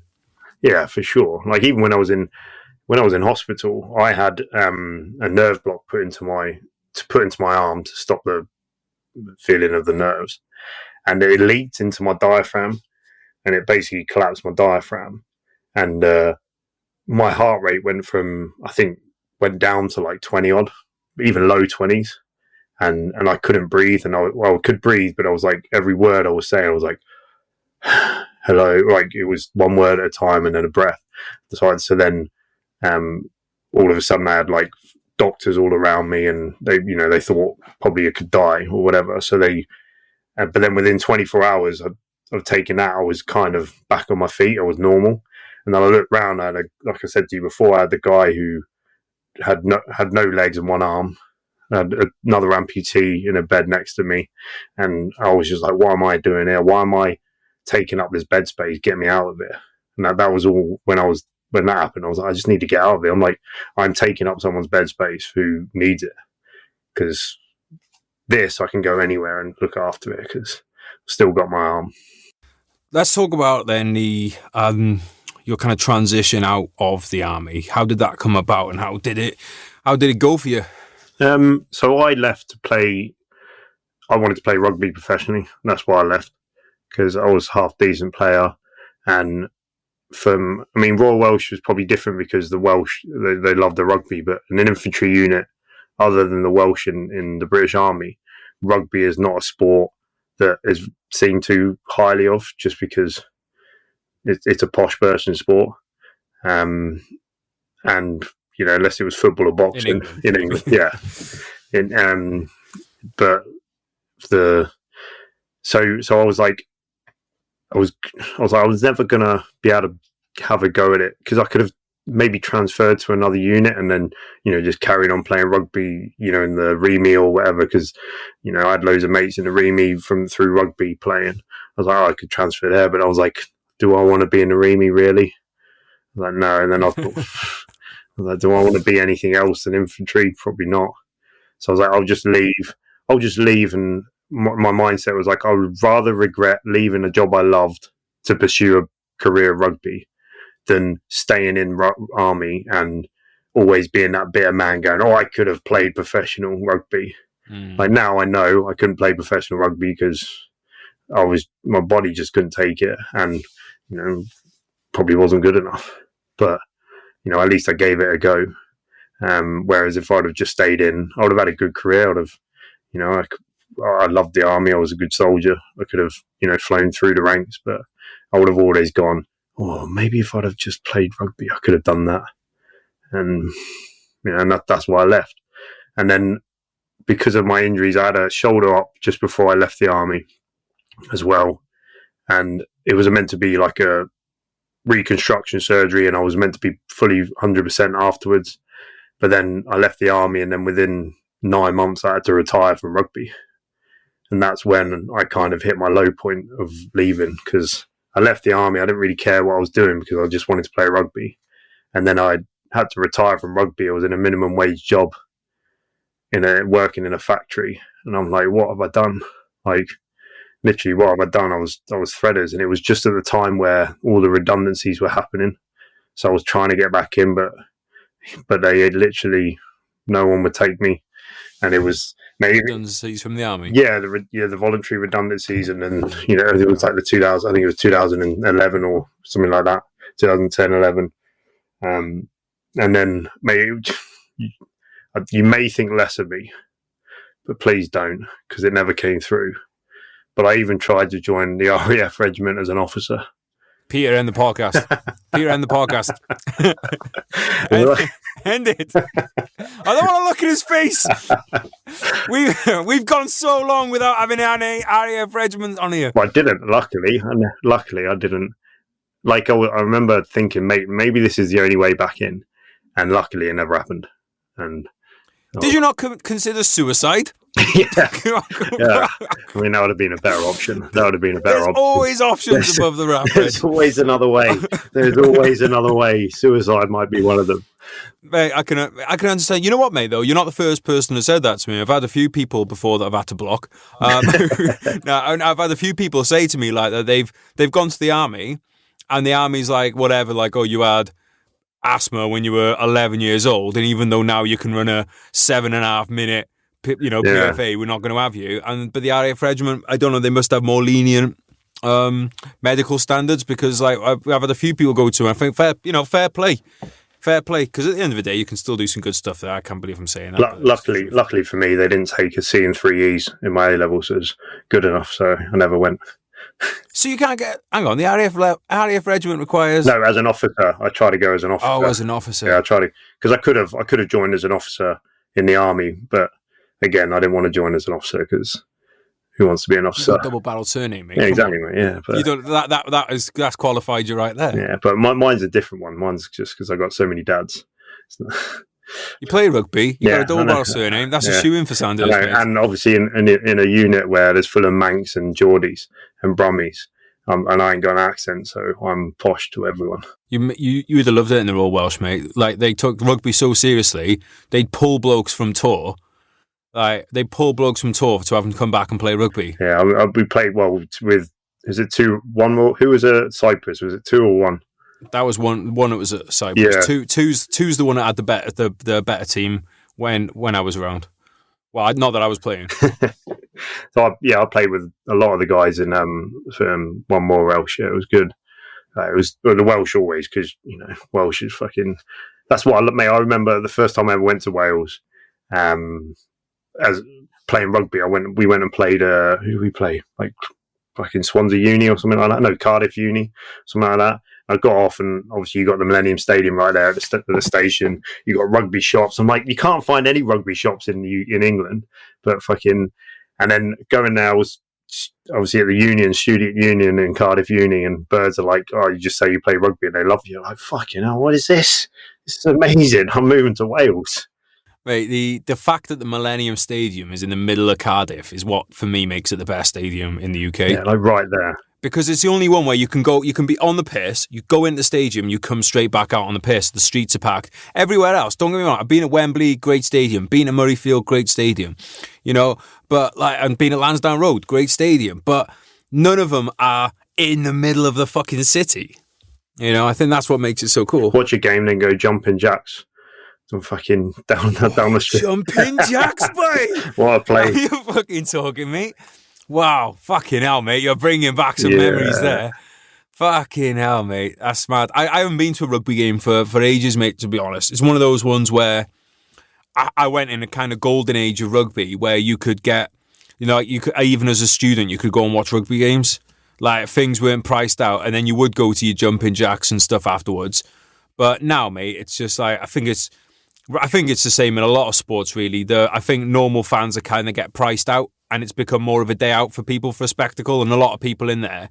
The atmospheres and stuff aren't as intense as they used to be, because a lot of people don't actually know what's going on the pitch. No, fucking going to watch an England game, it's like over £100 to watch an England game. How's that fair? Fucking bastards. Well, not that you'd want to watch him. No, I mean, you literally couldn't pay me to go to... It's, you know what, mate? It's almost like the risk reward of being an infantry soldier. If you go to Twickenham to watch Wales and Wales win, you've gambled and won the most brilliant experience ever.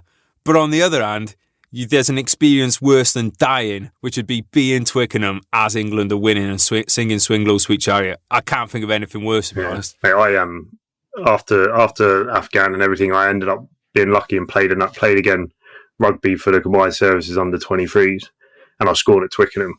And to me, that was to this day one of the proudest moments of my life.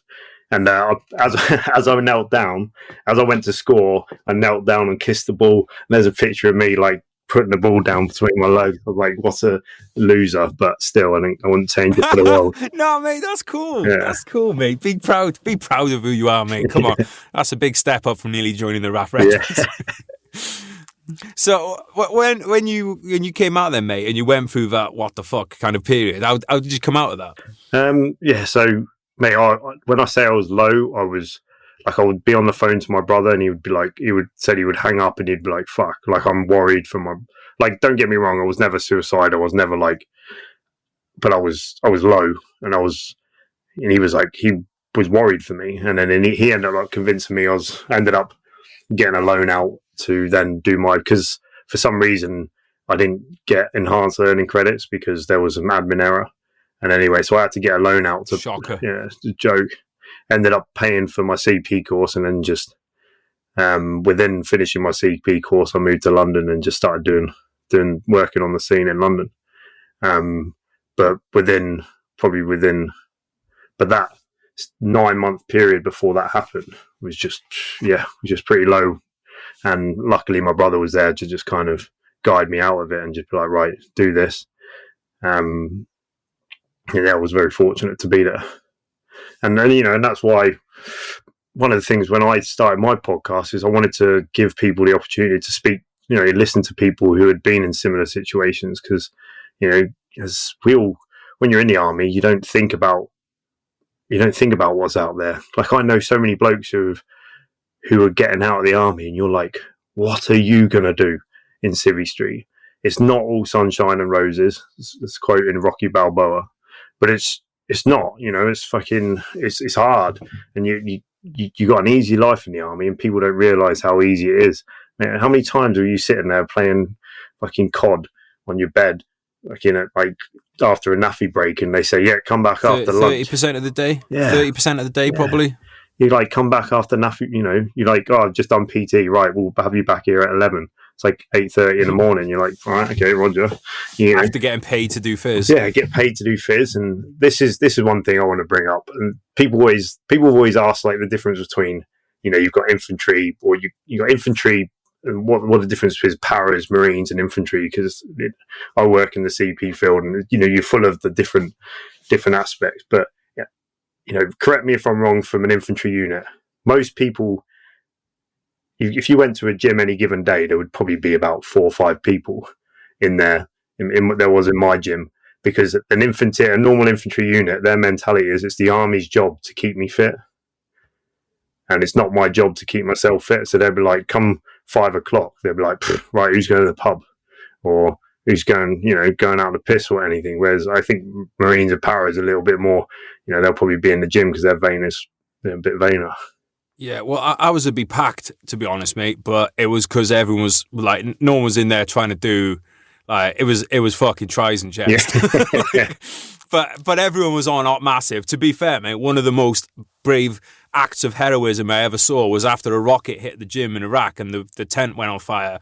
Boys running in to rescue the weights, from the fire. I think, there's definitely a culture of weightlifting in the battalion, that 100%. But I agree with you, mate. Like, I was talking to a lad the other day, and we were just saying that when you and me joined, and it's probably the same for almost any listener our age, it was whoever your local unit was, or whoever was in your life. If you had an uncle who was a para, or an uncle that was Royal Welsh or whatever, that's probably who you're going to go to. And these days, because there's podcasts like this out there, there's podcasts like yours out there, there's loads of great podcasts. There's videos on YouTube, there's fucking TikTok fucking shit, there's loads of information out there. So now I think the gap's going to go even more, because I think before the keen lads you'd have in every battalion now are probably going to go, well, actually, I'm going to go to the Paras, or I'm going to go to the Marines, because that seems like it's going to be more my vibe. And I think that what you're talking about there, mate, that gap I think is going to get between line infantry and the Paras, and that I think is going to get a lot bigger. Well, they'll join the Rangers, mate. They'll join the Rangers. If who knows how that's going to pan out, mate, to be honest. Let's call me a skeptic on that one. I mean, but, because, in a battalion, you've got your recce platoon, haven't you? Where, like, a lot of people and then you got your mortar platoon, where we all know who goes to mortars, as much as I love you lads. And I just think that's going to happen more on a battalion scale now. People are going to go, because everyone's heard of everyone now. You know everything. You know how to go about joining. And like it used to be before, you might go, and this might be an exaggerated example, but I'm sure it's happened to some people. You'd be like, oh, I want to join the Paras. Well, the Paras aren't recruiting right now. No, you need to come and join the Welsh. And a 16-year-old lad goes, oh, okay. You know what I mean? Like, that's definitely what happened. So, I think that's going to happen, mate. And it's a shame though, mate, because one, you do get paid to do fizz, which is fucking great, but like, I haven't got all in my arm, so I can't really complain, and I'm not missing any legs and limbs. But fact is, as you get older, the accumulated wear and tear does add up. And to me, one of the best things in life is to be ridiculously fit. Like that thought when you could just go, oh, you see that like mountain top? It's 2-3 miles away. Let's just run up it. That's just me. That's amazing. No, there's no substitute for being fit. Like at the minute, I don't do any fucking cardio fitness wise. I'm just all about being as strong as I can, and I like being strong. I've never been stronger in my life. However, you give me a flight of stairs and told me to run up them, I'll be hanging out my ass. However, there's been times in my life where I've been fit as a fiddle, and there is no substitute for being fit. You go up a flight of stairs and you don't feel anything. You feel like, oh, fuck. And I used to always take the fucking stairs on the tube. Whereas now I'm like, nah, I'll just stick on the escalator, mate. Thank you very much. Why you take a tube in the first place for the peasants, mate? Where's your helicopter? Mate, I'll tell you, because I got the strongest I've been during lockdown. I bought the proper setup for the house and everything. And the feeling of like breaking a PR or whatever, or PB, sorry, shows how often I break them, is great. But that doesn't compare to clearing the top of a mountain that you've been looking at. You're going up there for a fucking hour or whatever, and then you get to the top and you just like, you turn back and you're like, I fucking ran up that.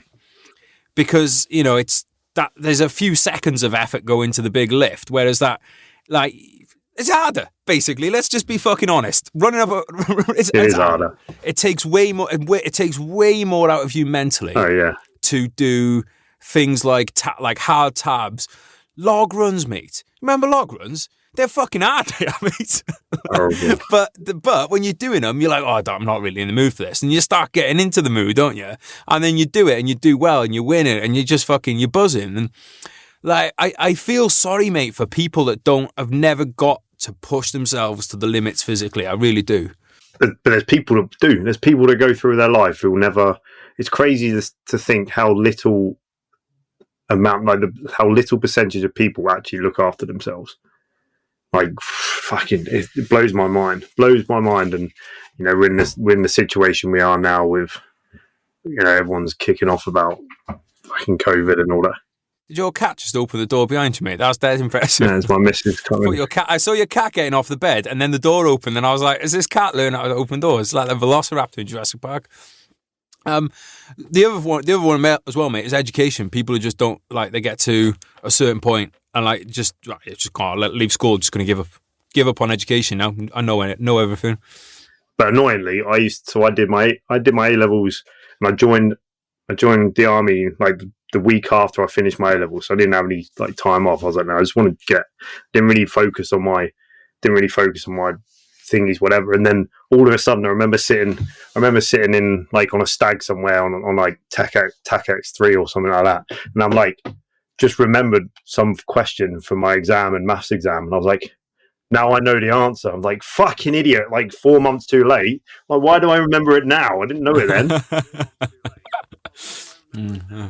How do you like to learn? Like, what's the kind of like formatting that works best for you? Audiobooks for me are great. I'm dyslexic, so I can't read very well. I read like I would read out loud, and it's very slow and poor. So for me, listening audiobooks is how I listen and how I learn. And podcasts, like fucking, they're free as well. It's mega. Yeah, exactly. Well, don't tell me. I do want to try and flog some audiobooks. What's your favourite book? Brothers Now from Geraint Jones. No, I actually read that one. I've got your other one, Legion. I've got your Legion audiobook. Thanks, bro. But the Brothers in Arm I read just for me, because it just takes forever for me to read a book because I'm so slow at reading, and so I do tend to try and every now and then read a book to make myself better. I love audiobooks, mate. I love audiobooks. I love podcasts. I feel like now it's like, I get it in the past that, okay, there was limitations really for kind of learning and stuff. But now there just isn't like a limitation. There's so much stuff out there. A lot of it's free. Yeah. Everyone has a fucking phone that they can listen to. And like, the great thing about podcasts and audiobooks, you can do it while you're doing your fizz, do it while you're in your car. You know, it's like, look, if you don't want to do it, fine. If you want to listen to music in the car on your way to and from work every day, but let's say 20, 30 minutes in the car every day, that's like an audiobook a week. That's 50 bucks over the course of a year that you could just get down you by just sitting in your car on the way to work. Time you're going to spend in there anyway. Do you listen to it speed and time and a half as well? I go for, I'm a 1.2 man. 1.2. But it depends on the author, mate, because some authors, like someone like, I like, say, Jordan Peterson audiobooks. I want to listen to him in the normal time because I quite enjoy listening to Jordan Peterson speak. Other authors, one of the things that does bug me is when someone writes non-fiction and then doesn't narrate their own book. Because if I've listened to someone's on a podcast and then I go and listen to their audiobook, it's just too jarring for me because I've already kind of got that person's voice in my head. So those, if I'm really after that information, then I'll kind of blast through it on like a 1.2 or something. But I try and get in. I'm not saying I do every day, mate, but I do try and get in I try and get in at least half an hour of podcasts and audiobooks, every day. I'm the same, mate. I'm the same. It's quick, isn't it? Like, plus the radio's shit now anyway. Music's terrible. I mean, if anyone lives in the London area, Smooth FM's the only radio station I have on. What's on Smooth FM, mate? Like, classics, mate. 70s, 80s. There's no song on there that's a shit song. They're like Elton John coming out of the radio.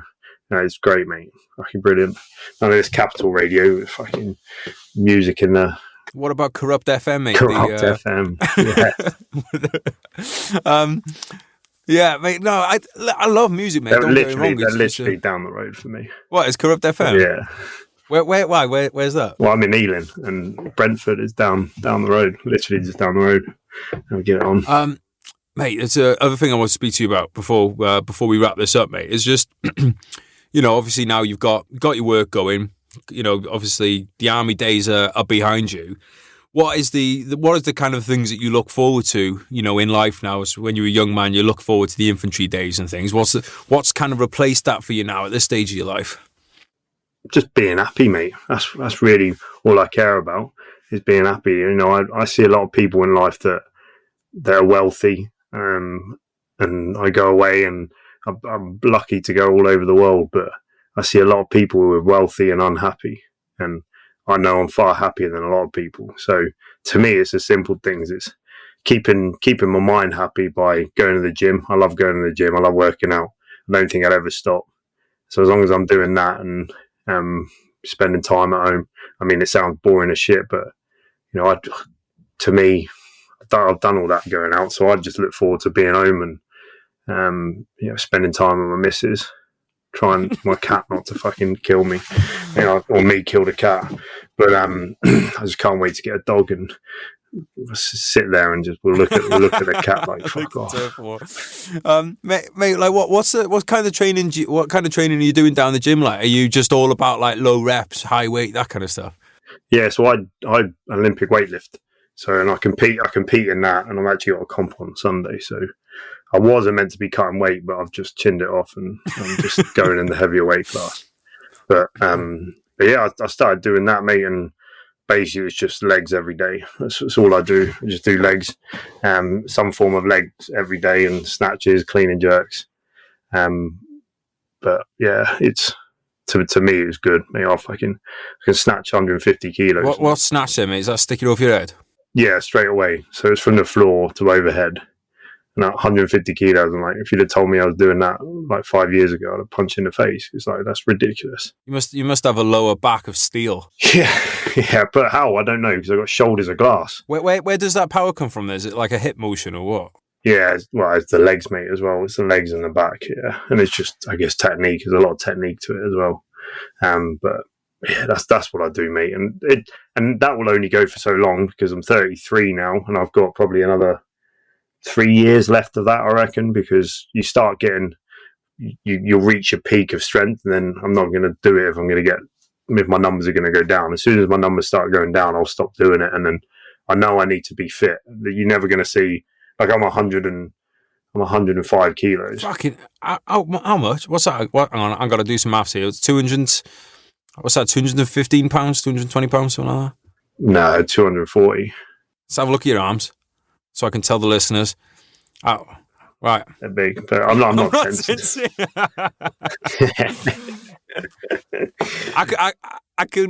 I can corroborate that he has good arms on him, listeners, because so I know some of the listeners would be worried that you were missing arms day, mate, but I can corroborate that he has arms.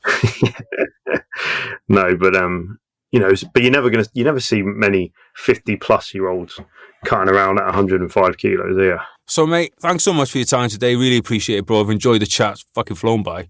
Let's do it again, mate. And I just want to ask before you go, any final words, final thoughts, anything you want to pass on to the listeners before we bug out? No, I appreciate you coming on, mate. And, both podcasts like yours, podcasts like mine, it's all about getting like-minded people to talk about things. And, although we didn't really go much into the mental health side of things, and I feel people listening to stories like ours, it would allow people to start talking about that. And that's really why, I don't know why you started yours. I'm sure it's similar to mine, but I started my podcast about just getting blokes to talk about, the stories, because a lot of blokes don't talk about war, and it's just good for people to get talking. So that's all I just encourage people to do, is just start talking to each other. I did it for money, mate, and I failed miserably. Yeah. All right, bro. Mate, thanks so much for coming on. Just let people know where they can find you, actually, just before we finish up with it. Of course, obviously, my podcast on all, the Real Podcast, it's on all podcast platforms. And you can find me on Instagram. I was on Facebook, but I chinned it off. I really want to chin off Instagram, but I wouldn't be able to DM you then, mate. Yeah. But yeah, if anyone wants, I'm boring anyway, so don't want to talk to me. But I've had some great people on my podcast, so yeah, go over, including yourself. But go over and have a listen. Agreed, mate. Cheers for coming on today, bro. I'll catch you soon. Yeah, cheers, mate. Awesome, mate. Thanks. All right, guys, thanks for listening today. Dave, cheers for coming on, mate. Enjoyed the chat. Guys, you know the score. If you enjoyed today's episode, please tell a mate, please share it, mate. If you don't have mates, go out and make mates, and then just use them to bump up our podcast listenership numbers. Can't grow without you. We don't run ads. What I mean by run ads is we don't have stuff come up on people's timelines saying, like, listen to me. We need you guys to do that. Basically, you are our unpaid peasants that we need to go out there and spread the word on the podcast. And I want to say thanks again to Royal British Legion for making today possible. Couldn't do this without them. Combat Fuel for your juicy gains. Zulu Alpha straps for your straps worn by frontline operators around the world. We have loads more episodes coming up, guys. I'm really enjoying being back in the rhythm of this at the moment. Peter doing a great job down at the studio here, and it's just been a real kind of been a lot of fun, to be honest, guys, to hammer these out. Being back in the studio and getting like a constant flow of like full length episodes back out there. So thank you for listening. Thank you for sharing them. I'll catch you next time, and I love you. Bye. Yeah. Listen.